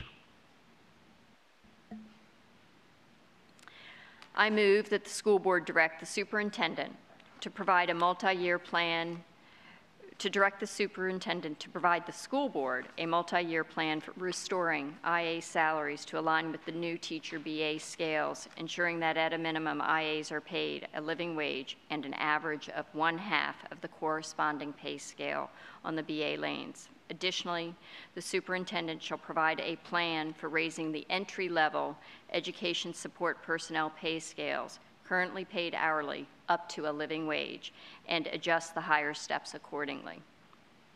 Is there a second? Yes. Seconded by Mrs. McLaughlin. You want to speak on your motion? Yes, I will be brief. As everybody knows, we have spent the past few years reinvesting in our teacher scales. And when we began this journey, we had recommendations to adjust the IA scales, that they met the market average. We know that that has had an impact on IAs throughout the system. It not only has an impact on their daily living and their need to find outside employment, but it also correspondingly impacts our ability to attract IAs. And so that is the reason that I have asked for the superintendent to provide us more intentful analysis and a plan for the IA's salaries. Similarly, over the past few months, it has become more and more apparent that our education support professionals are having a challenge living in Fairfax County because of the absence of a living wage. So we've asked the superintendent to provide us with some guidance on how we can ensure that those education support professionals that do not receive a living wage today, that we are able to bring them up to a living wage. And then rather than compressing at the bottom of the scale that living wage, and therefore people that may be with the system for many years will all of a sudden be receiving the same pay as somebody who has just come into the system. We have a strategy for addressing the needs of the whole scale, similar to how we addressed our teacher scales. And so I've asked, and I am so pleased that not only Ms. McLaughlin, but Ms. Palchik, who has led the way in opening the conversation about what the living wage should be, have brought this to our attention. And I hope that you'll all support me and my two colleagues in this effort. Thank you, Mrs. McLaughlin. Yes, in briefly speaking to this in support of what Ms. Corbett Sanders has put forth for the board's consideration. I mentioned earlier that our instructional assistants are providing direct instruction to our students, and especially with large class sizes, and the focus on differentiated instruction for students, the demands on our instructional assistants to really provide that direct instruction has been changing over time, and yet the compensation doesn't reflect that at all. Most recently, I was fortunate to spend significant time talking with a passionate instructional assistant, but also in years past, I've also spent time with other instructional assistants who I've developed personal friendships with. I know them through my community, and many of them had bachelor's degrees as well. And they could not understand how our system has been asking so much of them, and they have the educational capabilities to provide so much in daily instruction to the classrooms. We ask for that, and yet we don't compensate benchmarking to the work they're doing. And so I welcome this follow-on motion and very much hope that all of our colleagues will support it, because nothing struck me further than in recent past talking with some central office leadership who have since left the system, but when I asked why we didn't have differentiated pay for our IAs who have bachelor's degrees and above, the comment was we have a teacher shortage and we need to encourage them to move into teaching positions. And I'm excited, Dr. Brabrand, that we're going to have an opportunity to really look at this in a more intentional way, because the reality is that we shouldn't make instructional aid or instructional assistant pay so low that it's so painful when there are a lot of incredible instructional assistants who are enhancing the learning environment every single day in our building. We are using them, and so we should be compensating them appropriately. So I also think it's important that we do some real data review on how we benchmark what we're asking of our IAs compared to how other school divisions are using their IAs. Because if we're using them, especially in such a more profound, direct instruction manner, then it's going to look different the way we compensate here in Fairfax County versus surrounding jurisdictions. So I want to make sure we do a real apples-to-apples comparison. Okay, thank you. I have Mr. Wilson to be followed by Ms. Palchik. Thank you, Mr. Moon. And just a couple of questions for the maker. In the first line, you reference restoring IA salaries. Can you just explain for the public what that means? Thank you, Mr. Wilson. I appreciate that. As you and my colleagues know, a couple of years ago when we had our market analysis of the various professionals in the system, we were given the recommendation that our IAs were, especially at the top of the scale, were being compensated at higher than the 95 to 105% of the mid point in the market. And so based on that, we froze the upper levels of that pay scale for IAs, and we compressed some of the scales at the bottom as well. And so what this does is really go back to what the FCPS promise was for professionals when you and I were going to school here in Fairfax County, is that we aim to attract the best and the brightest by paying the best and the brightest at the top of the scale. And so what I'm looking for is for an analysis from the superintendent to go back to what we traditionally had done with our IAs, which is pay them 50% of the teacher scale. So if I'm on this in the second line, thank you very much for that explanation. Ensuring, is it ensuring that at a minimum IAs are paid the greater of the living wage and the average of 1/2 of the corresponding pay scale, Elaine? Is that, so is, I'm just trying to understand. At 50% of the teacher scale, you are above the living wage. But currently, we have IAs that are making less than living wage. And so what we're trying, if you divide the number of days they work and the number of hours. And so what I'm trying to do is ensure that we treat them equitably. Right.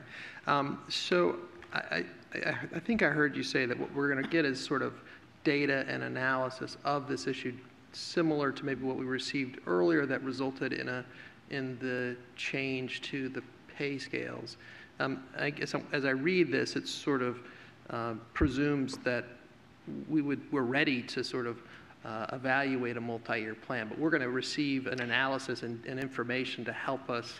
Yes, sir. We will be receiving an analysis with some options, and any options of infusing additional monies into these scales, I presume, will be similar to the approach that we did with our teacher scales and do it over a multi-year basis, unless we all hit the lottery, and then maybe we could just go ahead and take care of it all at once. Right.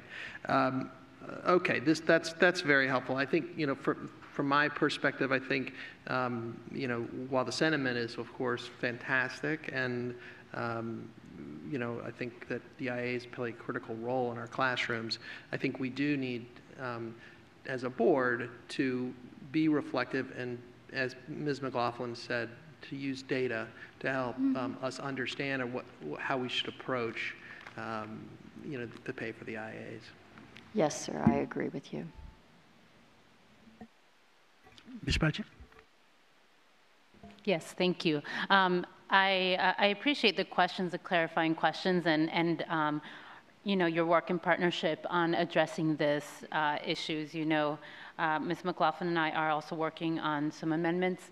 I think there may be confusion at times, and in our original budget questions, when we're talking about the living wage, the difference between our contract employees receiving, you know, a yearly contract versus hourly contract. So, well, first of all, you know, fully support your work on this. I know that as we work with teachers, we have heard from many, and one of our most vocal and thoughtful advocates is here tonight. Thank you for what you do for our students and for advocating for your colleagues. I think it's become pretty clear that our support employee scale does need improvement, adjustment, and that we need to ensure that our employees are able to live, work, and support our students here without holding 3, 4, 5 jobs to live in Fairfax County. So I guess a couple of questions on this, just to clarify. When it says the second portion of your amendment, a plan for raising the entry-level educational support personnel pay scales, currently paid hourly. Just for the benefit of all, would you mind explaining which pay scales we're looking at there? What we're looking at there are the other support professionals in our buildings that are currently, they can include our custodians, they can include our bus drivers, they can include our PhDs, which, you know, it's the whole range. So we need an analysis of all the various subgroups that make up what are our education support professionals. And most of those professionals are paid on an hourly basis, and many of them fall under the living wage that we see different benchmarks for what the living wage could or could not be. And so what we're asking from the superintendent is to look at those various scales and come back with a plan that brings up those scales that are currently below the living wage, but doesn't do it in a way that then ignores that others who have been in the system longer all of a sudden are being paid the same as a brand new employee. And so this is really asking for a thoughtful plan from the superintendent in this area. Okay, no, I appreciate that, and in a way, so it plays into, you know, the amendments I've been working on with Ms. McLaughlin, also when the living wage, when we passed the amendments in the past years, the goal was that there would be an initial, you know, bump at the bottom, but that the scales would be fixed. So the assumption here is that this has not happened, and that there is not currently a plan for how to address that change. Is that correct, Doctor? What I would say to you is, when we're looking at trying to up the living wage, one of the things that we've heard feedback from our employees over time is compression at the top, compression of the scale at the top. When we're trying to up the living wage, we don't want to create compression at the bottom, where folks who've been, say, 5 or 6 years in now feel like I'm making the same salary of someone who's just walked in. So we've got to really look at 2 factors. And so I take the spirit of this follow on. And again, with all of this, we'll review and come back if we have qualifying questions we need to run back. And you've raised something very, very profound. We realize that depending on all the follow-on motions and how they're voted on, we may need to look at the interplay of them as we do the work. I'm going to not ask staff to do this work in isolation. If there's some work where we can consolidate and address multiple follow-on motions in one work session around some of this, then we will. But raising in and of itself does create compression issues at the bottom, and I take the spirit of this that we would try to figure out how to address that in a way that is fair to our employees who have been with us through what have been leaner times. Right. No, and I appreciate that. I guess that was my only concern, really question, is that I think this needs to happen. We do need to address that, and I appreciate that. I also want to make sure that as we, very likely that will change the calculations we currently have for increasing the living wage that we worked on. So I don't want to come back to another place where that information, gets to us a little too late to be able to have that conversation, look at what is the appropriate living wage, that as some of those other follow-on motions come about, that they are done in unison, because this could lead to very different interpretations of some of the amendments here. So I appreciate that. With that being said, I'm very happy to support this, and hopefully we can engage very quickly in how we plan to address these follow-ons. Is there any other board member? If not, we'll vote on the motion that the school board director superintendent to provide a multi-year plan for restoring IA salaries to align with the new teacher BA scales, ensuring that at a minimum, IAs are paid a living wage and an average of half of the corresponding pay scales on the BA lanes. Additionally, the superintendent shall provide a plan for raising the entry-level educational support personnel pay scales currently paid hourly up to a living wage and adjusting the higher steps accordingly. All those in favor, raise your hand.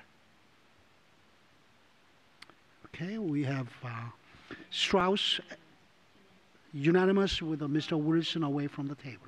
The motion passes. Returning the gavel back to Madam Chair.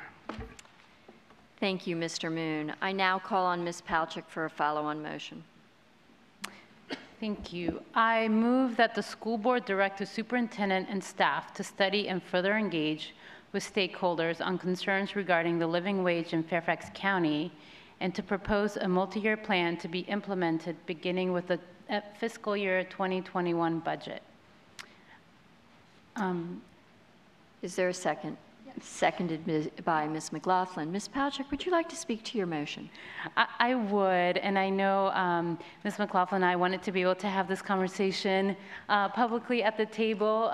She has presented motion number 4 that I would like to provide a compromise in our amendments. But before that, I think it's become very clear, and in the previous amendment, that we haven't fully had that conversation of what we mean by the living wage.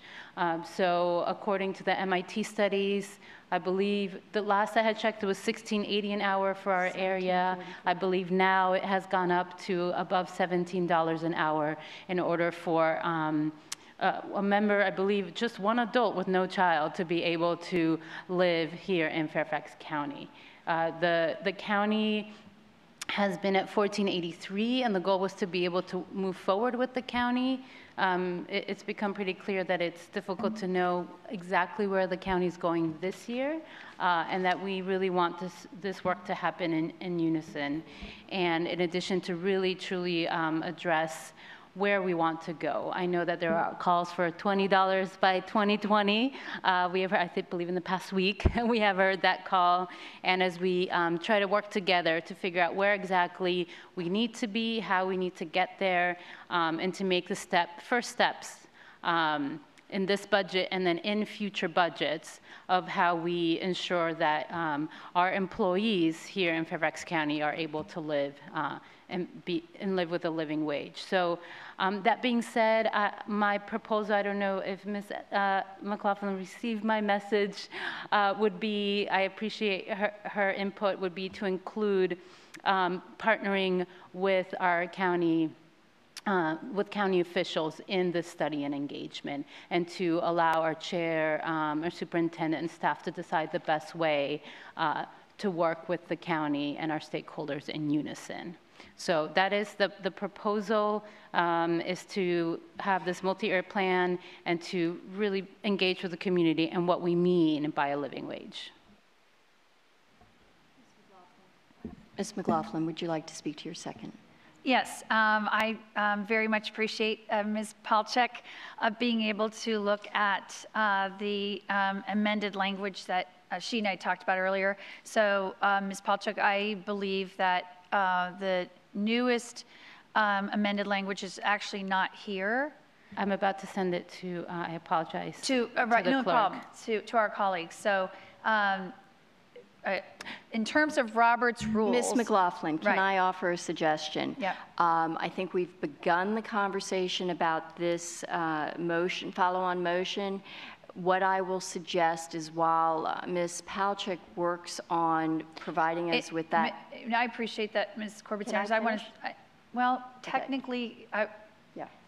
So once she is finished providing that, then she can share. They can share it with all of us.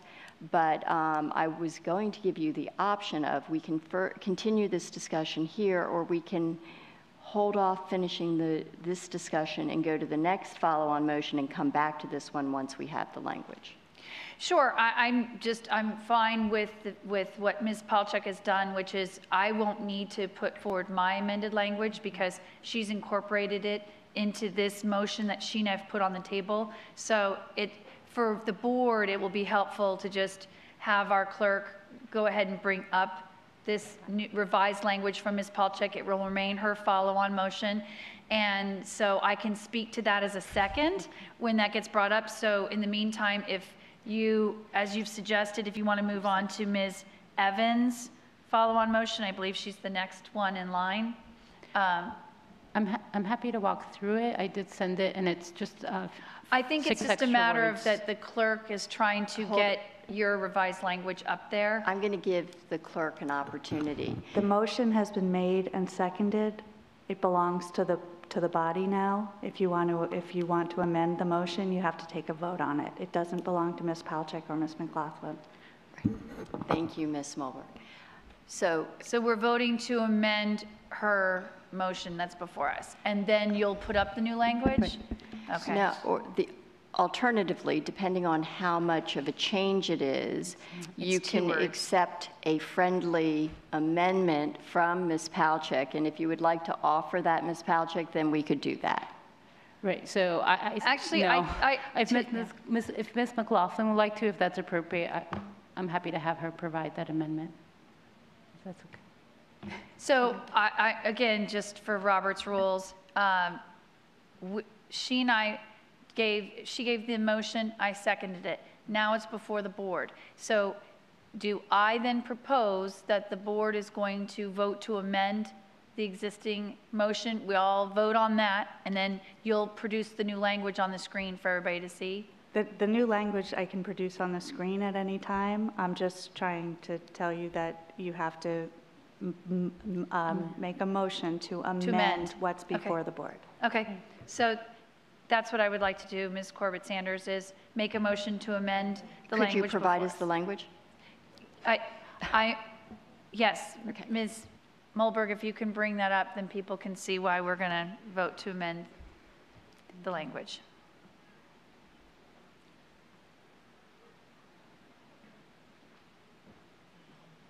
And as you see, because she's just typing it straight in, it's almost like 3 words. It's simply including the county into the process.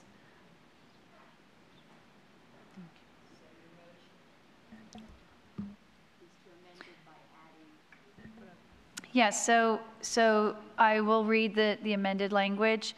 I move that the school board direct the superintendent and staff to partner with our county officials to study and further engage with stakeholders on concerns regarding the living wage in Fairfax County and to propose a multi-year plan to be implemented beginning with the fiscal year 21 budget. Essentially, what got changed for my colleagues who are looking at it is partner with our county officials. The goal being that the living wage is a concern for all employees that work for Fairfax County, and by partnering with county officials, it would be my hope that it will be a more holistic approach to ensuring all employees in the county can benefit from a living wage. Thank you, Ms. McLaughlin. May I second it? Is that appropriate? Yes, okay. I will second the amendment. I appreciate, there's no such thing as friendly, but I appreciate this amendment from Ms. McLaughlin. And I do agree that it's important to partner with our county officials. We are one county, we are one Fairfax. And as we look at moving forward with what is needed in our community, what our staff how we support our staff, our caring community, and the ability for those who live here, who work here to live here. It's important that we do this work in unison with our partners. And I also appreciate the flexibility to allow our chairs and Dr. Brabrand to propose the best way to move forward with that partnership and that work. Thank you, Ms. Palchik. Ms. Evans? Yes, thank you. I just have a clarifying question.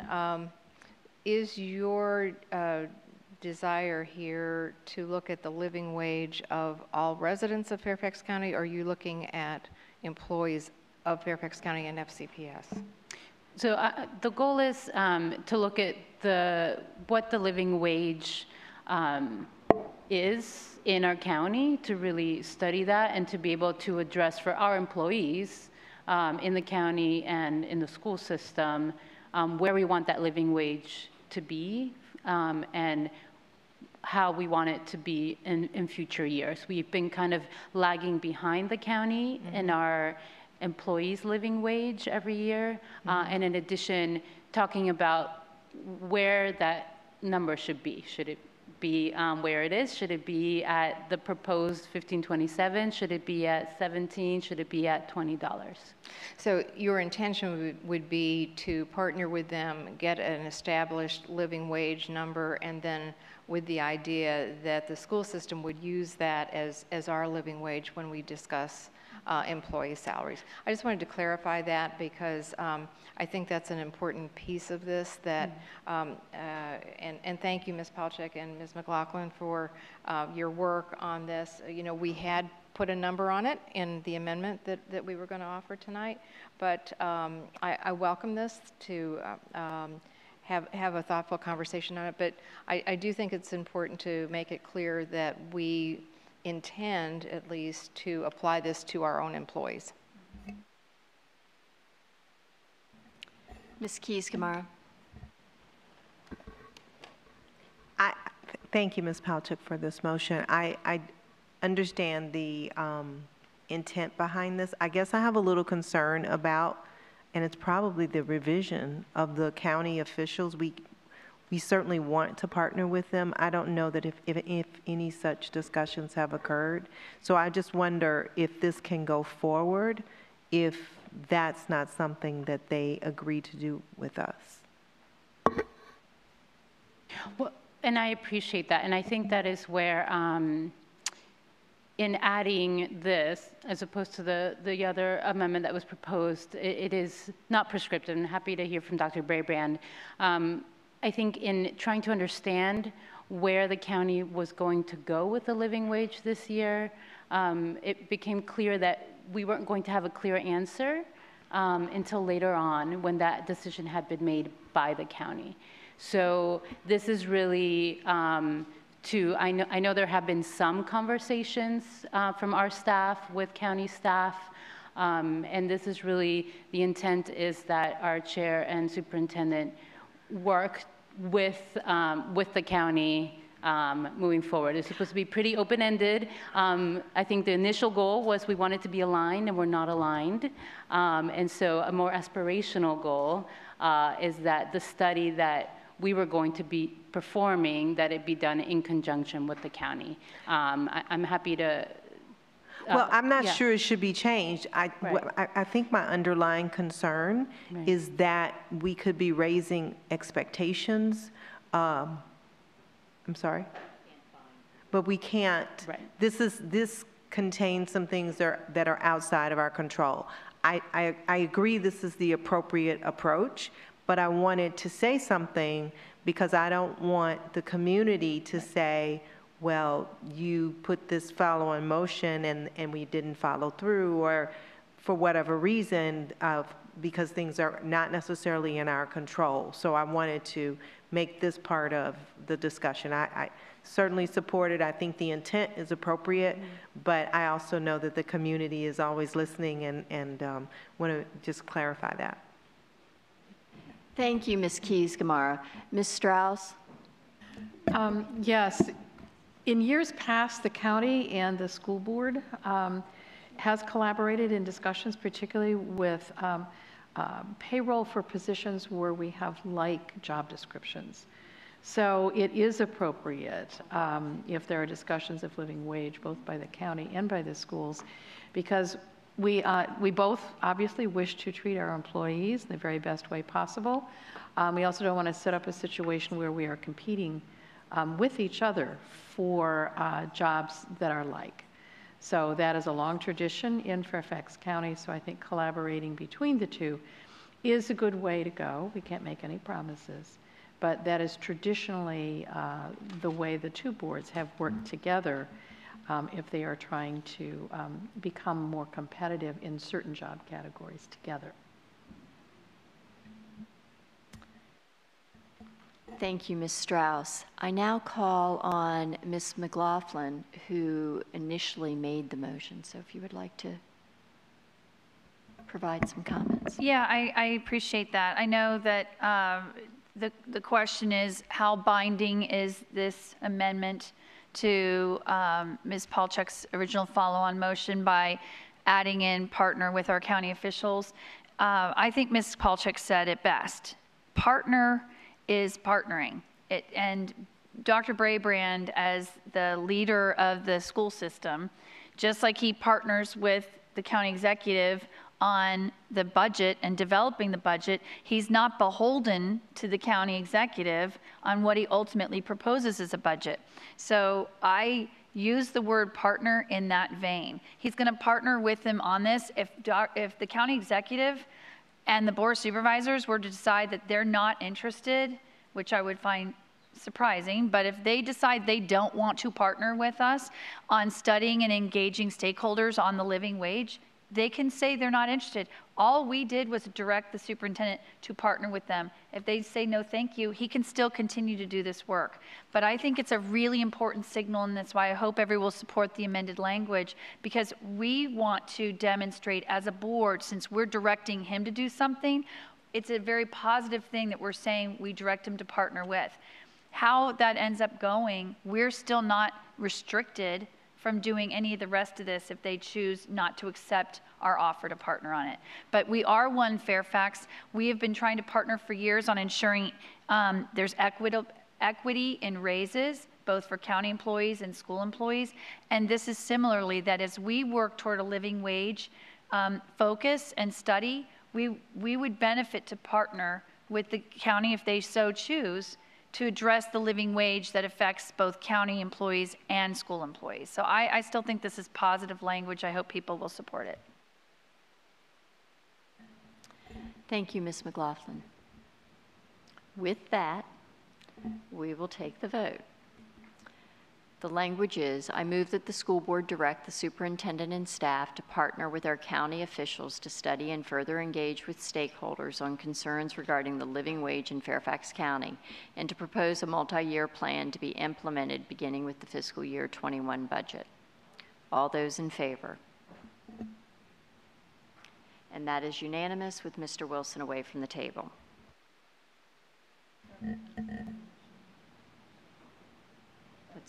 That's the new motion. Okay. Oh, I believe we voted on the amendment. So pardon me? We need to vote on the motion as amended. So let's vote on the motion as amended. I'm not going to read it again. All those in favor? That's unanimous with Mr. Wilson away from the table. I now call on Ms. Palchuk for a follow-on motion. Thank you. I move that the school board direct the superintendent and staff continue to work to create a multi-year plan to be aligned with the Gibson report recommendations in our custodial and trades positions starting in fiscal year 2021 and to include staffing ratios for these positions. Is there a second? Seconded by Ms. McLaughlin. Or by Ms. Hines. Ms. Hines, time for you to talk. I'm talking a lot. Okay. All right. So, Ms. Palchuk, would you like to speak to your motion? Yes, I'd be happy to, and I would try to keep it brief. I think it's become very clear that as we have been able to have budgets of investment and begun with investing in our classroom teachers, our #1 resource, we also have to find ways to try to win back a little bit of the hurtful cuts that have happened since the recession years. One of those areas, in a very informative conversation I recently had, two actually, with our support services advisory councils, has been the huge number of cuts in staffing that we've seen in our facilities, especially in our custodial and trades positions.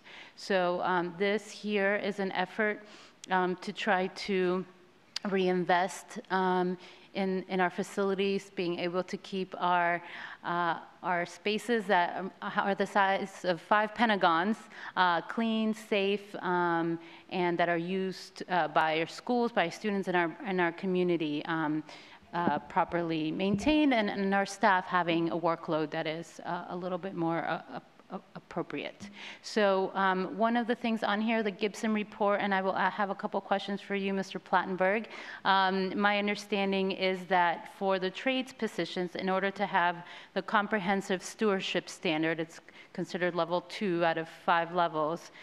For trades positions, the recommendation is 1 per 49,000 square feet. Is that correct? And can you tell me where we are now as a county? Yes, that is correct. I believe we're at close to 1 per, I think it was close to 90,000 square feet, but I don't have the exact, but I'll be able to provide that to you in greater detail. But yeah, we were out of compliance, and keep in mind that the board had at one time gone ahead and tried to implement this type of an initiative. We funded it 1 year, but the economy just went south and weren't able to continue it. So thank you. I appreciate that. So, right, my understanding is that we are at what is level 4 out of 5, a level that really is just not appropriate as recommended for comprehensive stewardship. And so this here is to help us work toward a plan to reinvest in our trades and our apprenticeships and the people in our community, in our facilities team that are taking care of our buildings. So that is one. And then for custodians, my understanding is that the recommendation for that same level is 1 per almost 23,000. Could you tell us, Mr. Plattenberg, where we are now in our custodial staffing? I believe we're 1 per 26,000 square feet. 1 per 26,000, yes, okay. So I do hope, I know I had some amendments for our 2020 budget that I hope we can discuss further with staff, with my colleagues, to help us make a first step toward addressing these deep cuts that we faced in our support positions and the people who we know work day in and day out, long hours, to ensure that our facilities are ready for our kids in our community. So I appreciate the work from staff and from my colleagues, and Ms. McLaughlin especially, and Mr. Moon, on working on these custodial and trades positions. And I do hope that we can support this, because we do need to address both our operational, our programmatic, but also our facilities needs in the county. Thank you, Ms. Palchik. Ms. Hines, would you like to speak to your motion? Well, I just wanted to clarify, and I think you just did, Ms. Palchik, that the end of the sentence, to include staffing ratios for these positions, I assume what we're asking staff to do is to, as we move along, rehiring, basically, beefing up these positions. In the plan for doing that, we would have projected staffing ratios compared to industry recommended ratios, right? So the idea is that the board could see how close we're getting to what's recommended. Is that what you're thinking? I appreciate that question. I forgot to address that portion of it. And I will also have Mr. Plattenberg and Ms. Brennan chime in as well. But for the ratios, my understanding is, looking at this as a guideline, the industry standards, is that as we look at staffing ratios for certain positions, many of our positions in our schools, we don't currently have those similar staffing ratios for these facilities and support positions, whether they are school-based or centralized. Is that correct? That's correct. Okay, so it would be, as we look at the industry recommendations, to start to develop our own staffing ratios when we look at student enrollments by school, by pyramid and region, to be incorporated into those formulas. Could I ask a quick follow then? Please do, Ms. Hines. So what we're saying is, right now we are hiring people without a target staffing ratio? Well, we currently have formulas. The only downside is, as you'll recall, that Gibson report, the Fairfax Engineering Associates supplement to it, pointed out that we were some 262 custodians, tradespeople short, and that was in 2013. Since that time, as I said, the attempt to add, but then those positions were cut the following year. With the additional square footage of space that we have to maintain through our addition program because of our growth over that same period of time, we have not added any mechanical, electrical, or plumbing trades. So, and the standard is the APPA standards that they referenced in their report. Thank you, Ms. Hines.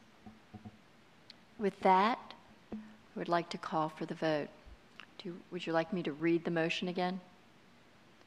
I move that the school board direct the superintendent and staff continue to work to create a multi-year plan to be aligned with the Gibson report recommendations in our custodial and trades positions starting in fiscal year 21 and to include staffing ratio for these positions. All those in favor? And that is unanimous. The motion carries. I now call on Ms. Evans for a follow-on motion. Thank you, Madam Chair. In line with the One Fairfax policy, I move to direct the superintendent to provide options and recommendations to the board no later than May 1st, 2019 on ways to improve equity of opportunity among Fairfax County schools in sports, field trips, after-school programs, and other extracurricular activities. Considering the socioeconomic imbalance among schools in gate receipts and funds provided by support organizations such as PTAs and booster clubs, as detailed in the following school-by-school breakdown found on page 123 and 124 in Next Steps responses, the superintendent's report will provide a plan for supporting schools that have both high poverty and low levels of extra funds from these sources. In creating the plan, the superintendent will engage stakeholders such as the FCPS Foundation, FCC PTA, and booster clubs to provide input. Is there a second? I second it. Thank you, Ms. McLaughlin. Ms. Evans, would you like to speak to your motion? I would, thank you. I want to first of all thank board members for their input on this follow-on motion, especially Ms. McLaughlin for co-sponsoring it and Ms. Corbett-Sanders for working with me on this. We received some details about how much individual schools receive in funding through such means as gate receipts and from various support organizations such as their PTAs and booster clubs and other sources. It's clear from this information that there's a wide range in the amount of extra funding that schools receive from these sources. Typically, our highest poverty schools have the most difficulty in raising funds and enjoying the benefits that these funds provide. I do want to say before going any further that I am not proposing taking money from any school. That wouldn't be right or fair to those communities. So that, I think there may have been some concern on that part, but that is not what this proposal is about. What I would like us to do as a matter of equity and in keeping with our One Fairfax policy is to look at ways to help high poverty schools that just don't have the same ability to raise funds. The follow-on doesn't prescribe how to do this. But I want us to look at such things as perhaps helping these schools more systematically with applying for grant funding. Perhaps we'll need to provide more central office funds, or perhaps providing services or other kinds of support. So I'm not prescribing that in this, but I do want us to look at different options. As part of this, I would like to understand up front, and again, this comes from some conversations that I've had with other board members, I would like to have an understanding about what the school system now provides as just a baseline for every school for such things as sports and after-school programs and extracurriculars. field trips, travel to competitions, and where the greatest gaps are with our high needs schools. So again, it's not about taking away from any of our schools what they have now, but providing help for those that can't do as much for their students. We just can't have a system, I don't think it's right for some schools and some students not to have access to opportunities simply by virtue of their school community's fundraising abilities. So I hope my colleagues can support this motion. Thank you, Ms. Evans. Ms. McLaughlin, would you like to speak to your second? Yes, briefly. I really look forward to having the support of our board on this one so that we can have a far more robust conversation than tonight, especially now that it's becoming longer by the minute. This is such a critical follow-on motion, and I'm so glad that Ms. Evans captured what is here. As many of my colleagues are aware, I served on the synthetic turf task force, and that was the county-wide effort to recognize the inequity that of our 25 high schools, 19 of them have been able to raise the funds and able to put in the turf fields that enabled not just better access and instruction for physical education, for band practices, for sports practices, but also for the youth and adult leagues that live in the surrounding area. And when the turf task force came together and discovered that the 6 remaining schools were among our 6 highest poverty schools, we knew right away that there was an inequity for people living in one of the wealthiest counties in the country. Through that work, the model was that the Board of Supervisors and the school board both agreed to bring $4.5 million each over a 3-year period to ensure that the remaining 6 schools, and not just the schools, but again, those communities, could have access to these athletic fields and provide more equity of opportunity. And it was an excellent model. And so for what Ms. Evans has framed out here, I did also receive a call from one of my schools trying to just understand what this might mean, and were we going to look at revenue sharing, and I explained no, that's not the case. But while we are extremely fortunate in this county for the public-private partnership, and especially our families and the communities and the funds that they bring to our individual schools, the inequity is very stark. And I listened to our directors of student activities talk about this when the governance committee was looking at naming rights and what funds certain activity directors have at their disposal at the high school level. It is dramatic. And I'll just share one other thing. When I was a PTA president back in the early 2000s, my school was small. It wasn't particularly affluent, and we'd raised $30,000 for our annual PTA funds. Literally across the county, in one of our most affluent parts of the county, that school was profiled in the newspaper for raising $300,000. An elementary school. Back in the early 2000s, we raised 30, they raised 300,000. What you're creating is almost a private school opportunity for with those funds versus public school. Again, this is not to sound at all unappreciative of the tremendous generosity that we benefit in our schools by our families investing in our public schools. But what this does capture is simply to say, let's recognize that there are deep disparities in the funding.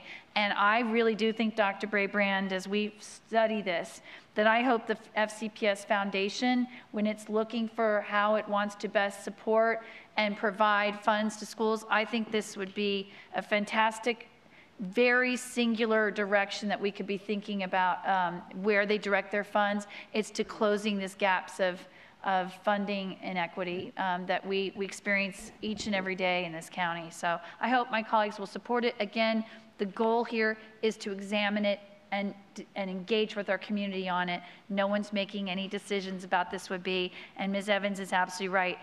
Neither of us is advocating for a revenue share or revenue grab from other schools, and want to make sure our community knows we appreciate their generosity.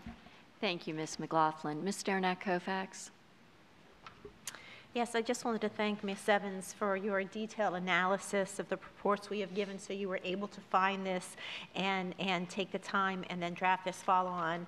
I have seen these inequities in my schools that you and I spoke of during our conversation, and you know, I really appreciate yours and Ms. McLaughlin's work for bringing this forward so our staff can work to correct these inequities. I think sometimes even, you know, people in my community, you know, they feel like, well, that's the way it is and we can't do, but that's not. And I really appreciate you, you know, guiding the light through the One Fairfax policy, because that's not the way it needs to be. And some of these things, it's long in coming, and it has many legs and tentacles. This so it's but it's going to be a good and interesting conversation as we begin to unravel it and again work to right these inequities. So thanks. Thank you, Ms. Derenak-Kofax. Mr. McElveen. Yes, thank you to Ms. Evans and Ms. McLaughlin for this. I appreciated Ms. Evans' explanation that this effort is not looking to redistribute funds. I got at least 5 emails from constituents today alone, just after this was posted, with that very concern. So I do want to join with my colleagues in assuring folks that that's not the purpose here. But I think this is an opportunity to recognize that these disparities do exist and find ways that we might correct for them. Thank you, Mr. McElveen. Ms. Palchik. Thank you. I too want to thank you, Ms. Evans and Ms. McLaughlin, for your work on this. I appreciated your outreach, the research, and your conversation. And I think number one, it starts with awareness. I think for us to be able to see what the reality is, for the community to see it. We have a very caring culture and community here in Fairfax County. I know when I go to schools and I explain the level of poverty that we see in some of our schools and our kids, people are shocked. They don't know. They don't see it.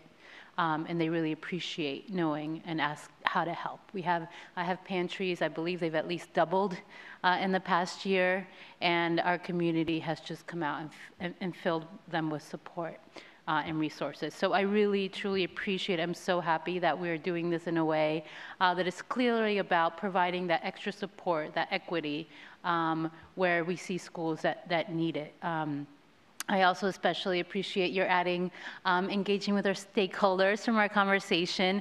You know, I think it is important for us to do the research to find best practices, but also to share this information and bring our groups together to come up with possible and creative and helpful solutions, whether they be matching funds, sister schools, et cetera, right? So I know that our group, such as the foundation that has done an incredible job of raising awareness and raising funds for our, to support our programming, will be a very useful ally on this, as well as the FCC PTA and the boosters. And so I really do, I'm so grateful for your thoughtful and thorough work on this. I'm very happy to support it. And look forward to helping us come up with a plan. So thank you. Happy to support it. Thank you, Ms. Palchik. Ms. Strauss, you have the final word. Thank you. And again, thank you very much, everyone, for clarifying that the interest in taking a look at this is not to take money away from or in any way restrict what generous parents do for their schools through their PTA, PTSA, PTO, boosters, what have you. We celebrate the tremendous participation that our parents bring to our schools. And the other thing, the student activity funds, which by the way are audited every year and is part of a public document, and it is an interesting view on the additional funds that come in, but it doesn't tell the whole story. And in looking at how we can help schools who have difficulty being able to provide what is considered, what we probably would consider to be basic needs in some of the extracurricular athletic activities, we also don't see how some of the schools that do raise more money, how they spend their money. Many of them have shared partnerships with other schools and actually raise money for the other schools. I have one school that buys grocery cards, clothes children, and actually also just plain sends money. I have another school that does community service projects for every single grade. It's a huge project. It goes back to the community. I have another school that is doing Stop Hunger Now. Huge effort, raising money and sending food throughout the world. We have schools that share their gate receipts. So if you come and play a certain high school, the gate receipts that are taken in are not kept by that school alone. They are shared with the opposing team. We have a very generous community. One of the reasons why Fairfax County Public Schools is as good as it is because we welcome everyone. We have 30% of our schools and our children who are needy, and we really need to look out for them and do everything that we can. We have another 70% who are not, but it is also part of our job to help everyone understand that we all have a responsibility to take care of our community, all of our children, all of our schools. And it is that generosity that I think inspires and helps us have high standards for kids, high standards for parents, and helps us all to understand that we share and support each other. So yes, it is good that we clarify what we're looking at here. So thanks. Thank you, Ms. Strauss. I'm going to ask the indulgence of my fellow board members that I don't read the full follow-on motion. It's quite lengthy, and just go ahead and call for the vote. All those in favor of Ms. Evans' follow-on motion, please indicate. And that is unanimous. That motion carries. I now call on Ms. McLaughlin for a follow-on motion. Sorry, I call on Mr. Moon for a follow-on motion. No, I apologize. Sorry, guys. Parent Keys-Gamarra. I call on Ms. Keys-Gamarra for a follow-on motion. It's a little messy. Thank you. It's Ms. Keys-Gamarra. Thank you, Madam Chair. I move that the school board direct the superintendent to provide a multi-year plan for Title I school funding by May 1st, 2019. Specifically, I request an analysis of FY20 allocations for schools that may be impacted by the loss of federal funds in order to maintain positions and enrichment and remedial programs that align with staffing from FY18 and FY19. In addition, Project Title I school-based funding costs for FY21. Seconded by Ms. Evans. Yes. Ms. Keys-Gamarra, would you like to speak to this motion? Yes, Madam Chair. As some of you may know, I am a liaison for the Title I committee, and I first of all want to commend the committee, the parents that come out diligently. This is a really hard-working group of folks. I've been able to go to some of the meetings or pop out of our meetings and go to their meetings, and typically they have 40 or more parents there. They're very attentive and very active. And I recall one of the times that I was there, they wanted a full explanation as to what was impacting their funding. And members of staff did come and explain to me there were some changes one year with respect to the hurricane, and funds were taken from Title I as a result of that. This year, I believe Title I funds were pretty flat, but we have also increased need. And so my concern is that we are doing some pretty amazing things in our Title I schools. I want to make sure that we can continue to serve our population, and so I'd appreciate the superintendent's help in addressing some of the budgetary changes that we anticipate coming down the road. Thank you, Ms. Keys-Gamarra. Ms. Evans, would you like to speak to your second? Just briefly, this is a very important follow-on motion.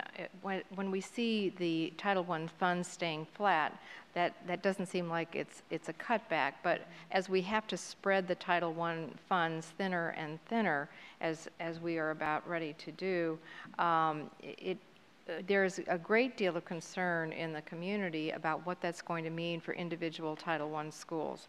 And so, and I appreciate Ms. Keys-Gamarra bringing this forward again. I appreciate all the conversations I've had with Ms. Corbett-Sanders and all of her work on this. I know Ms. Corbett-Sanders feels very deeply about this as well.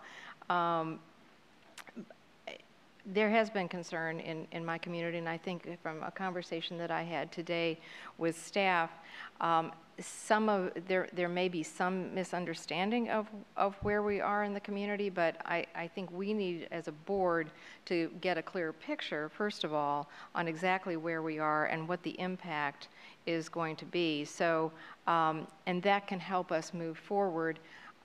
When we get the answers to this, then we may need to follow up in May because I feel it's very important for us to hold the Title I schools harmless. I do not want to see any of our Title I schools lose funding, either because there have been cutbacks or stayed flat at the federal level, or because we've had to spread things around a little more as our poverty rates go up. So thank you, and I hope the full board can support this. Ms. Keys-Gamarra? Ms. Evans just reminded me I needed to thank you, Ms. Corbett-Sanders, for all your help in pulling this together in this very busy budget week. Thank you. It's my pleasure. And with that, I will call for the vote. Shall I read it? No. Okay. So all those in favor of Ms. Keys-Gamarra follow-on motion. Mr. Wilson, is that a hand up? Yeah. Yes, then it's unanimous. That motion carries.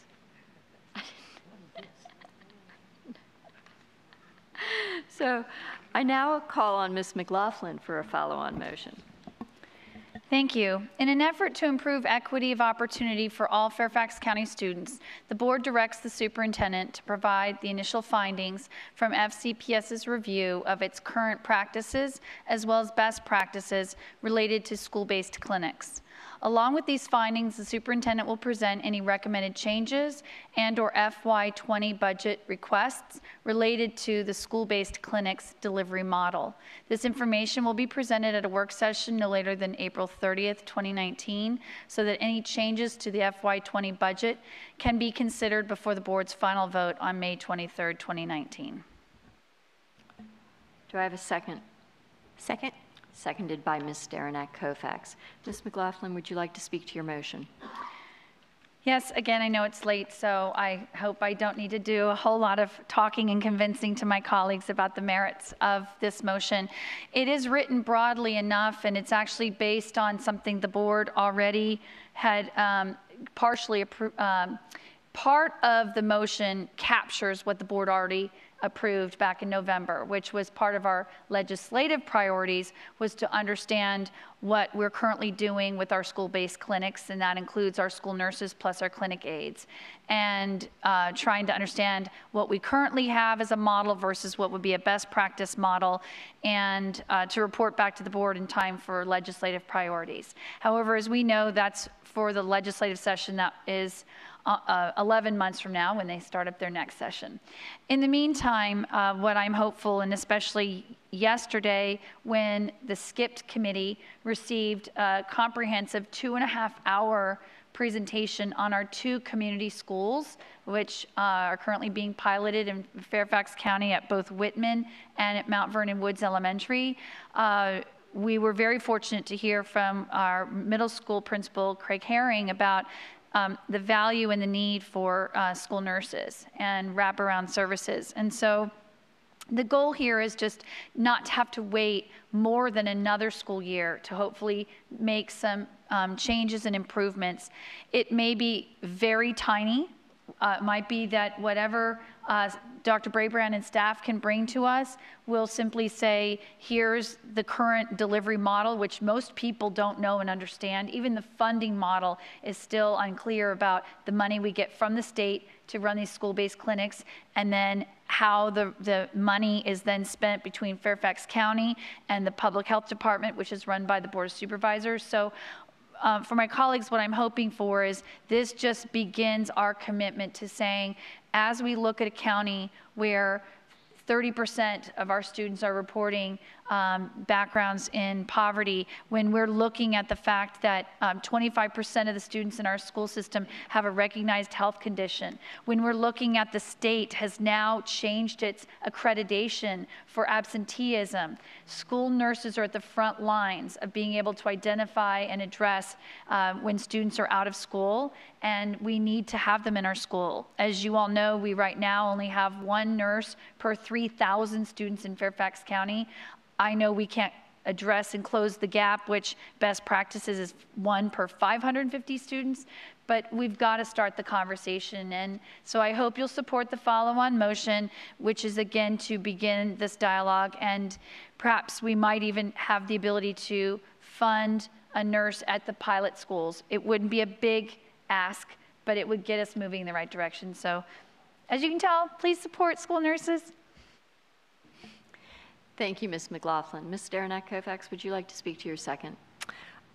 I think Ms. McLaughlin was very comprehensive in what our desire here is, and as her fellow partner from this board on Skipped, I'm hopeful that you will support this follow-on.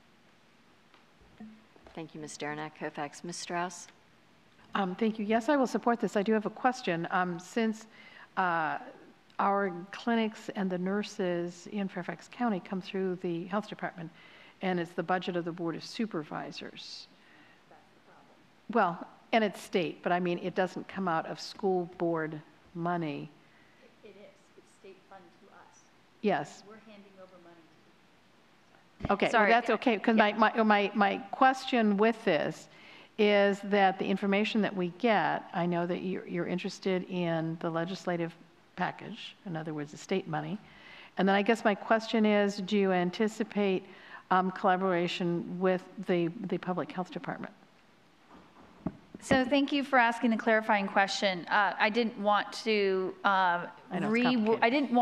include the November 2018 follow-on motion we did for our legislative priority, which is a piece of this. So this doesn't speak to that initial motion, which said that FCPS officials would partner and communicate with the county officials in how this is being delivered. This is basically just saying, please bring back those findings that we already directed them to do. So Teresa Johnson and her team is already trying to fulfill our November follow-on motion to get initial information, but that's just the legislative piece. This is also saying, what, if anything, do we want to do budget-wise? Because as it was explained to me by our staff here in the school side, the state sends us money, and we then keep part of the funds and give part of the funds to the county health department to hire and manage the school nurses and the clinic aides. And so in the end, Fairfax County Schools has far more control of being able to say, how do we want to have this delivery model? Because with the funding right now, we have 66 nurses and then about 198 clinic aides. And so the clinic aides are in all the schools, and then the nurses just float around. We may want to look at changing that model, and even if it's a gradual shift for our Title I and our most needy schools, where we know wraparound services are essential, but that's for staff to report back to us. So I'm not trying to add to the workload. I just wanted to, with intentionality, say, we initially asked for some of this information in November. Now, as we go into the FY20 budget, even if it's 1 or 2 positions, we could still potentially look at doing something by the start of the new school year. But we won't do that if the board doesn't have the dialogue with the superintendent of what we know to date. So again, I've tried to keep it broad enough that there's no pressures on the division, but we've got to start getting the information, and the board needs to become more informed about where we are and where we hope to go. Yeah, I think the information would be very helpful. Thank you for the clarification. Yeah. Thank you, Ms. Strauss. Mr. Tigner. Thank you, Madam Chair. I would like to speak on behalf of my support for this. It's actually a funny anecdotal sort of impact that the nurse's office, at least at our school, has had on me. They have this thing, at least at our school, where if you're really tired or if you have a headache or something like that, you can come in and they'll let you take a 20-minute nap. And that has saved me on so many days where I have pulled an all-nighter writing some sort of project and cannot focus during school. And it has made me be able to pay attention for that remainder of that school day and do well on a test that I would have not done so well on or something like that. So at least being able to analyze what our best practices are and how these nurse office impact students would be, I think, really impactful and a good idea. And with that, I will call for the vote. All those in favor of Ms. McLaughlin's follow-on motion? And that is unanimous. That motion carries. I now call on Ms. Evans for a follow-on motion. Thank you, Madam Chair. I move that the school board direct the superintendent to review the FY20 elementary staffing standard and its impact on schools and provide an opportunity for the school board to discuss the formula in greater detail at a work session by April 30th, 2019. Is there a second? Seconded by Ms. Palchik. Ms. Evans, would you like to speak to your motion? I would, thank you. As part of this budget, the board has been presented with a new staffing formula. Part of the rationale for it is to give principals a simpler, clearer, and earlier idea of what their staffing levels will be, and I certainly applaud that goal. But since it's such a critical area to each and every one of our schools, the board needs to understand, and we need to understand before going into final approval in May, just what the revisions mean in real terms for staffing at the different schools. And I do want to thank, in particular, Marty Smith, Lee Burden, Alice Wigington, and Matthew Norton, who all met with me today to go through some of the impacts and how this would work, which I very much appreciate. I also think that the entire board needs to understand more of what it is that we're doing and why. This board has a long-standing commitment to needs-based staffing. That's where we provide more resources for schools with greater challenges, such as high poverty and high levels of English language learners. And as one board member with many high-needs schools, I have pledged to my community that I will watch very carefully for anything that to make sure that we don't in any way water down that commitment or reduce our needs-based funding. At the same time, we have also made a commitment that no elementary school class size will go above a certain level. So we do need to keep both of those commitments. To that end, the board should take the time to properly review any new formula that comes before us to make sure that it is doing what we intend for it to do. And for that reason, I'm asking for a deeper dive into the details and the impacts, since this is a long-term decision that we are making, and we should certainly know before we do exactly what we're doing. So I ask for support for this, and I would hope to have that conversation as soon as possible so we can be prepared for final approval of this budget in May. Thank you, Ms. Evans. Ms. Palchik. Yes, thank you, and thank you, Ms. Evans, again, for your thorough look into this. I support I think it's important for us to have the information and the thorough review. I know in the past, we have approved budgetary changes and realized in hindsight some of the impact of that was not as expected. And so I think it's important, as long as staff is able to do this by the deadline, that we are able to have a review of those changes, especially as they impact our neediest schools. So happy to second your motion. Thank you, Ms. Palchik. Ms. Strauss. Thank you. I will support this. It is important that everybody understands how this works. And within my magisterial district, I have the opportunity to be able to watch, help, and support the complete range of schools, from very high need schools to other schools that have different assets when the children come to school. And as we have struggled to bring class sizes back to a reasonable level for all schools, remembering that we raised class size 3 times during the recession, and then trying to make sure that class sizes did not grow beyond a certain size in all of our schools, and at the same time making sure that we remain committed to our special needs formulas so that we are not sacrificing one to give to another.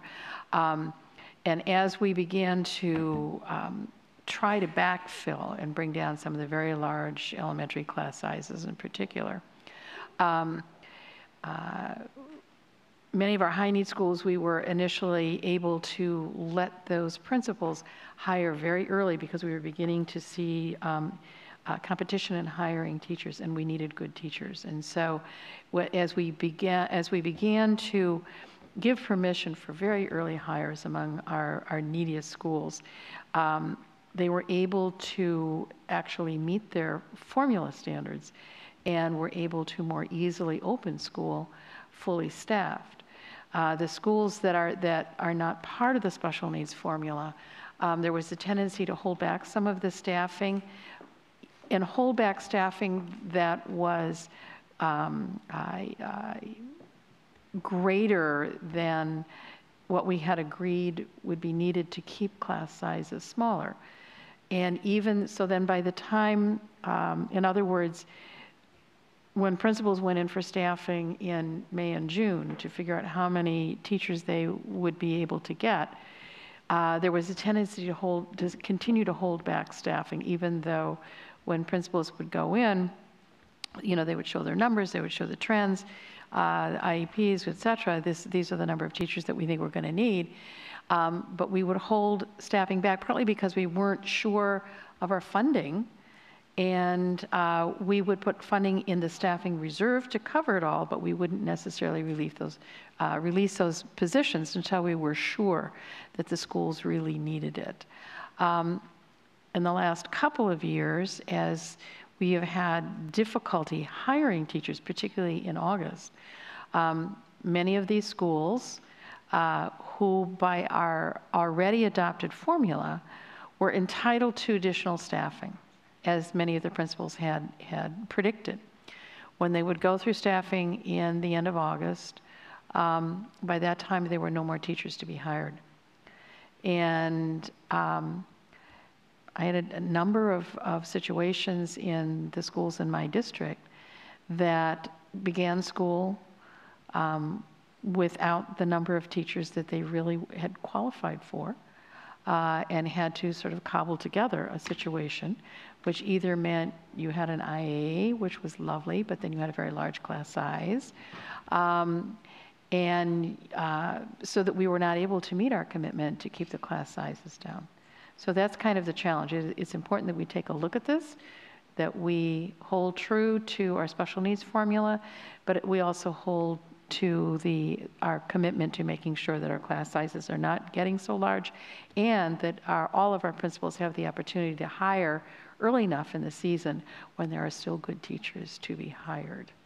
So that I believe is part of why our staff looked at a different way of allocating out of the teacher pool in the springtime, rather than waiting to the end, releasing the same number of teachers anyway, but by that time it was too late.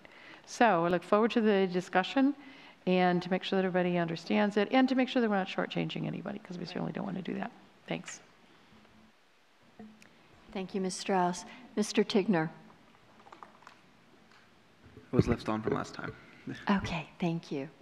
Well, before I take the vote, I do want to thank Ms. Evans for bringing forth this follow-on motion.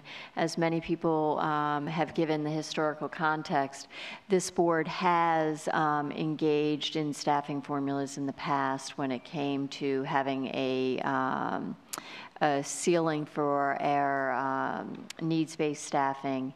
And so with the shifting of, we talked about compressing scales. We've also compressed our staffing levels when we address the classroom cap at elementary schools, and at the same time look at the impact of our highest need schools, the demands of making sure that those students are met where they're at.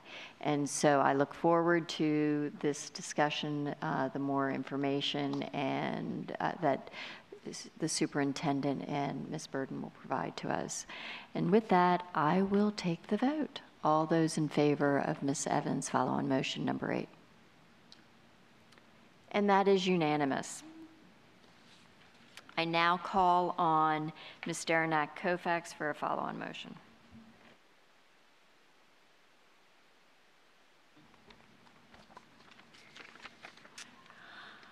I move that the division superintendent is granted authority to make necessary minor changes to comply with the intent of the school board and is further directed to prepare fund statements reflecting all school board approved changes together with the estimate of funds required by Fairfax County Public Schools during FY 2020 in the format prescribed in Section 22.1-92 of the Code of Virginia for submission to the County Board of Supervisors. Submission of these approved documents to the County Board of Supervisors fulfills the responsibilities of the school board under Title 22, Chapter 8, Section 22.1-92 of the Code of Virginia.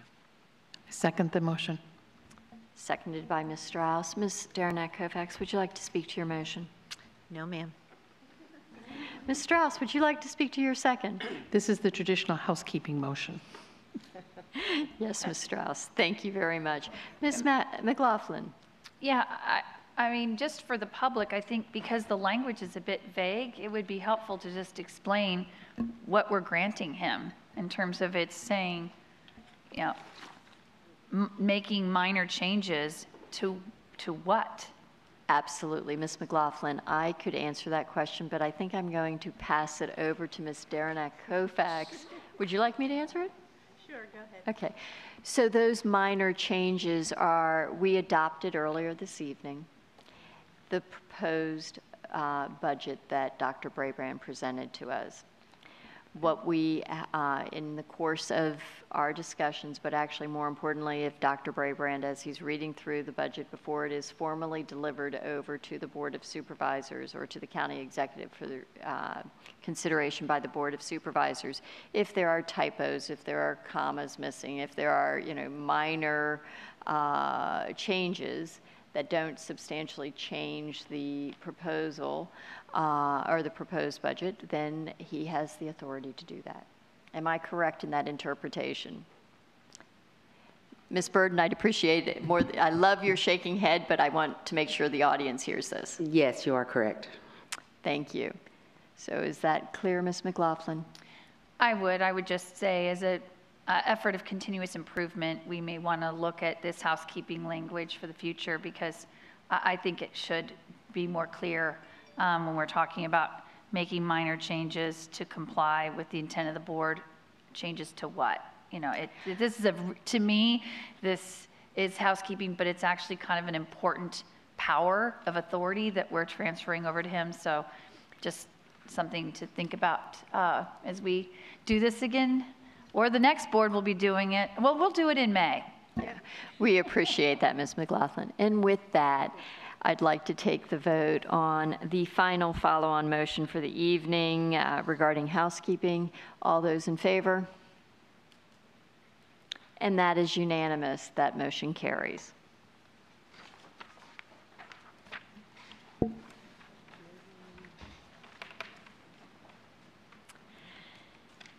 Item 6.0, consent agenda.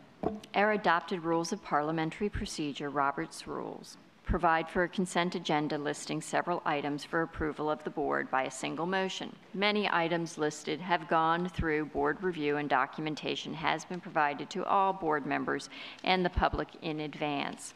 Items may be removed from the consent agenda at the request of any board member prior to the meeting. Item 6.01. Approve the proposed revisions to Section B2 of the Strategic Governance Manual, governance commitment as detailed in the agenda item. 6.02, award the contract for the gymnasium floor replacement at Fairfax High School to the lowest responsive and responsible bidder, Master Care Flooring, Inc., in the amount of $356,562, and authorize the division superintendent or the assistant superintendent of facilities and transportation services to execute and administer the contract on behalf of the board. Item 6.03, award a contract for the Silverbrook Elementary School renovation project to the lowest responsive and responsible bidder, Henley Construction Company, Inc., in the amount of $19,994,000, and authorize the division superintendent or the assistant superintendent of facilities and transportation services to execute, deliver, and administer the contract on behalf of the school board. Is there any objection to approving the consent agenda? Hearing and seeing no objection, the consent agenda is approved. Item 7, new business. The following are new business agenda items. There will not be a vote tonight on these items, but action is scheduled at a future meeting. 7.01, award the contract for the HVAC makeup air unit replacements at Daniels Run Elementary School to the lowest responsive and responsible bidder, and authorize the division superintendent or the assistant superintendent of facilities and transportation services to execute and administer the contract on behalf of the school board. 7.02, amend the 2019-2020 standard school calendar as follows. Shift the school planning day currently scheduled for March 13th, 2019 to March 3, 2019, so that students are not in the school buildings on the day of the Virginia presidential primaries.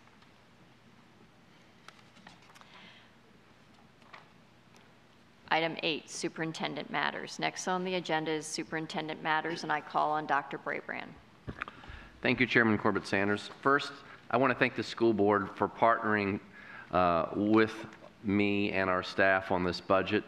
It really does feel great to have an 11-0 vote, unanimous support for a budget that I do believe puts our people first, advances the work of our strategic plan, and shows continued partnership with the County Board of Supervisors as we work to fully fund our schools and their needs. So thank you for working with us, and it's an honor to do this work with you.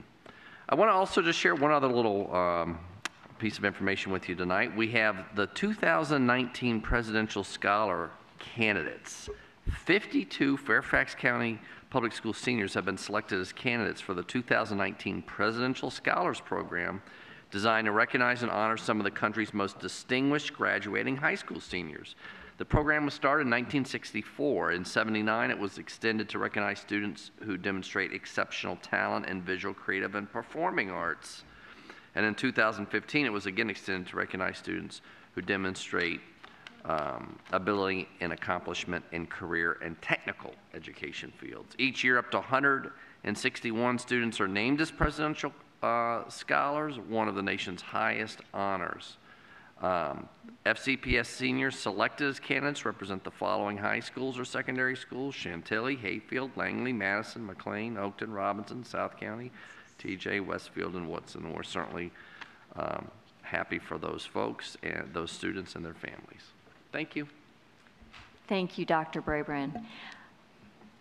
9, Board Committee Reports. Next on the agenda is Board Reports, and I call on Ms. Palchik for an update on the Public Engagement Committee, Ms. Evans for a Governance Committee report, and Mr. Moon for a report on the forum held earlier this evening. Ms. Palchik. Yes, thank you. The Public Engagement Committee met on January 31st, where we were able to cover 2 of our topics. The first was a review of what we call the fridge-friendly, parent-friendly version of the 1920 calendar once it is finalized. And the other was to begin, we got close to finishing, but begin the revisions to the Strategic Governance Manual regarding the citizen participation procedures. We were able to get through, I believe, 4 of those points out of 5. And so the hope is to be able to finish that work and share it back with the board once that is finalized. In addition, and our next meeting is on February 28th. In addition, following that meeting, we had a work session with the board where it was decided that in order, as you may have heard in our new business, to amend the 2019-2020 calendar to shift the school planning day currently scheduled for March 13th, 2019 to March 3rd, 2019, so that students are not in school buildings on the day of the Virginia presidential primaries. As was discussed at that work session in 2016, we ended up closing as an emergency day in order to provide safe and productive work time and access to polls in our schools. And as long as polling happens in our schools, I think we need to ensure the safety of our kids. So that was passed. That was brought to a motion, a new business, and will be voted on at our next regular meeting. And the next Public Engagement Committee meeting, as I mentioned, will be on February 28th. Thank you, Ms. Palchik. Ms. Evans? Hi, as the Governance Committee continued to look at our Strategic Governance Manual to review and revise it. Thank you, Ms. Evans. Mr. Moon? Thank you, Madam Chair. Early this evening, the school board held forum discussion. Forum discussion is an opportunity for any school board member to bring any topic of interest and have a discussion a little more informal way. There was one topic requested by Ms. Fairfax, and request was to refer to a work session, a topic to discuss about modifying school naming, renaming policy in an effort to ensure an inclusive, respectful learning environment as outlined in our adopted One Fairfax policy. A further work session, at the work session, we want to examine in a transparent and comprehensive way the criteria by which FCPS can name or rename schools appropriately. The discussion should have an intentional examination of schools that are named after Confederate soldiers or named after individuals with Confederate ties. And school board and school system believe that Confederate values are the ones that do not align with our community. And superintendent is directed to provide the school board at the work session information on schools named after Confederate soldiers, schools named after individuals with Confederate ties, date that each school was named or renamed, and reasoning story for name choice. Thank you, Mr. Moon. Next on the agenda is board matters, and I call on Ms. Hines. I will pass tonight, thank you. Mr. Wilson? Thank you, Madam Chair, and thank you to all those in the community who came to my office hours earlier this week. It was a great turnout, and I hope to have another round of office hours here shortly, so be on the lookout for an email about that. And I would like to reiterate the good wishes of one of our speakers tonight. Happy Lunar New Year to all those celebrating that. Thank you.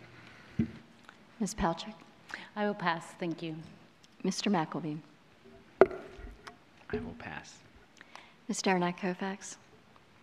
I'll speak briefly. I was happy to attend with you, Ms. Corbett-Sanders, the Fort Belvoir Leadership Luncheon, where we got to hear of the many exciting things that are happening in the Fort Belvoir and Mount Vernon communities. And as I mentioned briefly last week at the school, I am our school board's federal advocacy liaison to the National School Board Association. Last weekend they held their DC conference. I had the opportunity to meet with the Virginia delegation, with both Senators Kane and Warner, and as the Fairfax representative, I had the privilege to speak to them both directly about the challenges FCPS faces with underfunding from the federal government, particularly with respect to the Individual with Disabilities Education Act, and also all of the challenges that we face with our buildings and the lack of federal funding for our infrastructure. I do want to thank all of those who came out to the budget hearing last week, and I also just want to thank all of my colleagues here at the table tonight, because we have worked hard and we have more hard work to do, but thank you for your work at this point on the budget. Thank you, Ms. Derenak-Kofax. Mr. Moon? Pass. Ms. McLaughlin?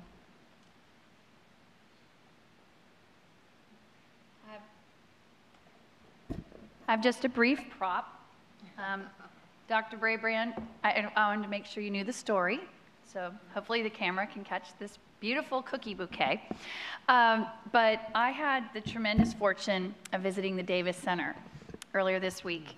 And as my colleagues know, the Davis Center is a part of the Fairfax County programs that help students between ages 18 and 22 who have intellectual disabilities, and really provides them an opportunity to develop skills and abilities to, well, actually to celebrate their abilities and develop their abilities so that they can go on and work in our communities. And this gorgeous bouquet, cookie bouquet, which is in keeping with not just Valentine's Day, but School Board Appreciation Month, came from the Davis Center and the workers who provide incredible food. So not only is it a great catering organization, but they also make these gorgeous cookie bouquets. So I know when I mentioned this to others, they thought, wow, where can we place orders? So I wanted to profile this incredible bouquet that was made for the board members, so make sure you take your cookie home. I already ate mine. But Dr. Braybrand, I just wanted to tell you that in my 7 years on the board, it was truly one of the most heartwarming experiences I have ever had. The principal over there has such a deep love for his work and for those students and all of the staff. And it is a truly uplifting opportunity to go over and see the young people who are so happy and thriving. And I want to really give a shout out to all of our community partners who are providing these workplace opportunities for our young people. I can't say enough about it. And so it was probably, again, one of the highlights of my 7 years to see all of that. And then the second thing I just wanted to share with all of you is that if you have the opportunity, and I will send you pictures to entice your curiosity, Terra Center Elementary School in the Braddock District was very fortunate through the support of their PTA to enlist this incredible artist who worked with the students and created this glass mosaic that is at the entrance now, and it's their foyer as you walk in. And it is all cut glass, and it's scenes of butterflies and tigers, and I will also send you pictures of that. But what was incredible is that these students were given the opportunity to learn how to cut the glass and then to make clay figurines, and they're also part of the mosaic. But it's one of the most beautiful public works of art I've seen in Fairfax County. And apparently the artist, this is her last project before she's moving on to other things. So Terra Center's always been a special school, but there were over 700 students plus their families who all came for the unveiling of this mosaic mural on their art night. And the energy and the excitement from those students was, again, just a wonderful reminder of what a special place Fairfax County is to raise your families, to have your children educated. And the art teacher who was there was so beloved. She was a rock star. Everybody wanted their picture taken with her.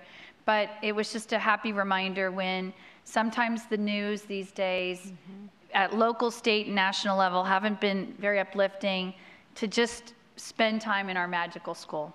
Thank you, Ms. McLaughlin. Ms. Keys-Gamarra. I too want to say Happy Lunar New Year. I also want to send my condolences to the family of Congressman John Dingell. He was one of the longest, I have some information, the longest serving member of Congress. He died at 92. He helped sponsor the landmark Civil Rights Act of 1957 and also helped pass the Medicare in the House and sponsored the Endangered Species Act. So I just wanted to recognize him. I also had the opportunity today as a result of the resolution on menstrual equity, talk to some girls at Justice High School, young activists who are trying to figure out how to serve the young ladies not only in their schools but begin to serve others across the county. I was very, very impressed. And the last thing I will say is I have office hours tomorrow at Centerville High School. And good night. Ms. Evans. Thank you. I want to say how much I appreciate the Annandale High School pyramid meeting that Ms. McLaughlin and I attended last night. It was a fabulous event. It was a full house, and it featured students from grades 7 through 12 talking about their experience in the Annandale High School pyramid, at Annandale High School, at Holmes Middle School, and at Poe Middle School, and at the elementary schools that they had attended, talking about what a great experience they had had. So I was delighted to be a part of that event, and I hope that we can have others of its kind. I was very pleased to be right here at Luther Jackson Middle School to celebrate the 12th annual Chinese New Year with many people and many of my colleagues here as well. So happy Lunar New Year. Ms. Strauss. Congratulations again to the graduates of Mountain View. They had their mid-year graduation ceremony yesterday. Mr. Moon, Mr. McElveen, and I were in attendance and shook the hands of all the very proud graduates. It's always a very inspiring and uplifting event. And last weekend, the Fairfax Academy at Fairfax High School celebrated their 20th anniversary. And it was grand, a lot of entertainment by the students and by the alumni, and a lot of storytelling about how the Academy at Fairfax High School came to be, and it is now 20 years old. So happy birthday. And congratulations to Andrea Cook, who is our administrator there at the Academy. She did a wonderful job pulling it together. Thank you. Thank you, Ms. Strauss. Mr. Moon. I just want to note that the Chinese New Year, for Koreans, we call that Lunar New Year. There are many Asian countries celebrating same New Year, and they don't always call that Chinese New Year. Mr. Moon, thank you for that insight. We very much appreciate it. Before we close the meeting, I do want to spend a couple of moments just thanking my colleagues for the collaborative efforts, not only in getting the proposed budget approved, as well as for some of the time that I've spent one-on-one with you all, with a number of you this past week, including with Ms. Derenak Koufax at Fort Belvoir's celebration, and those that came to the Mount Vernon Town Hall, the 32nd Town Hall. There was quite eventful and a packed house, and I very much appreciated seeing my colleagues there, as well as Dr. Brabrand. And Dr. Brabrand, I also want to thank you for attending the Ventures in Community meeting yesterday, along with Ms. Keys-Gamara. That was an excellent meeting. There was a lot of buzz in the air after you left because of all of the insights you offered regarding the school climate and how faith-based leaders can work with the school system for the improvement of all of our kids. So I very much appreciate that. And with that, this meeting is adjourned. Don't forget your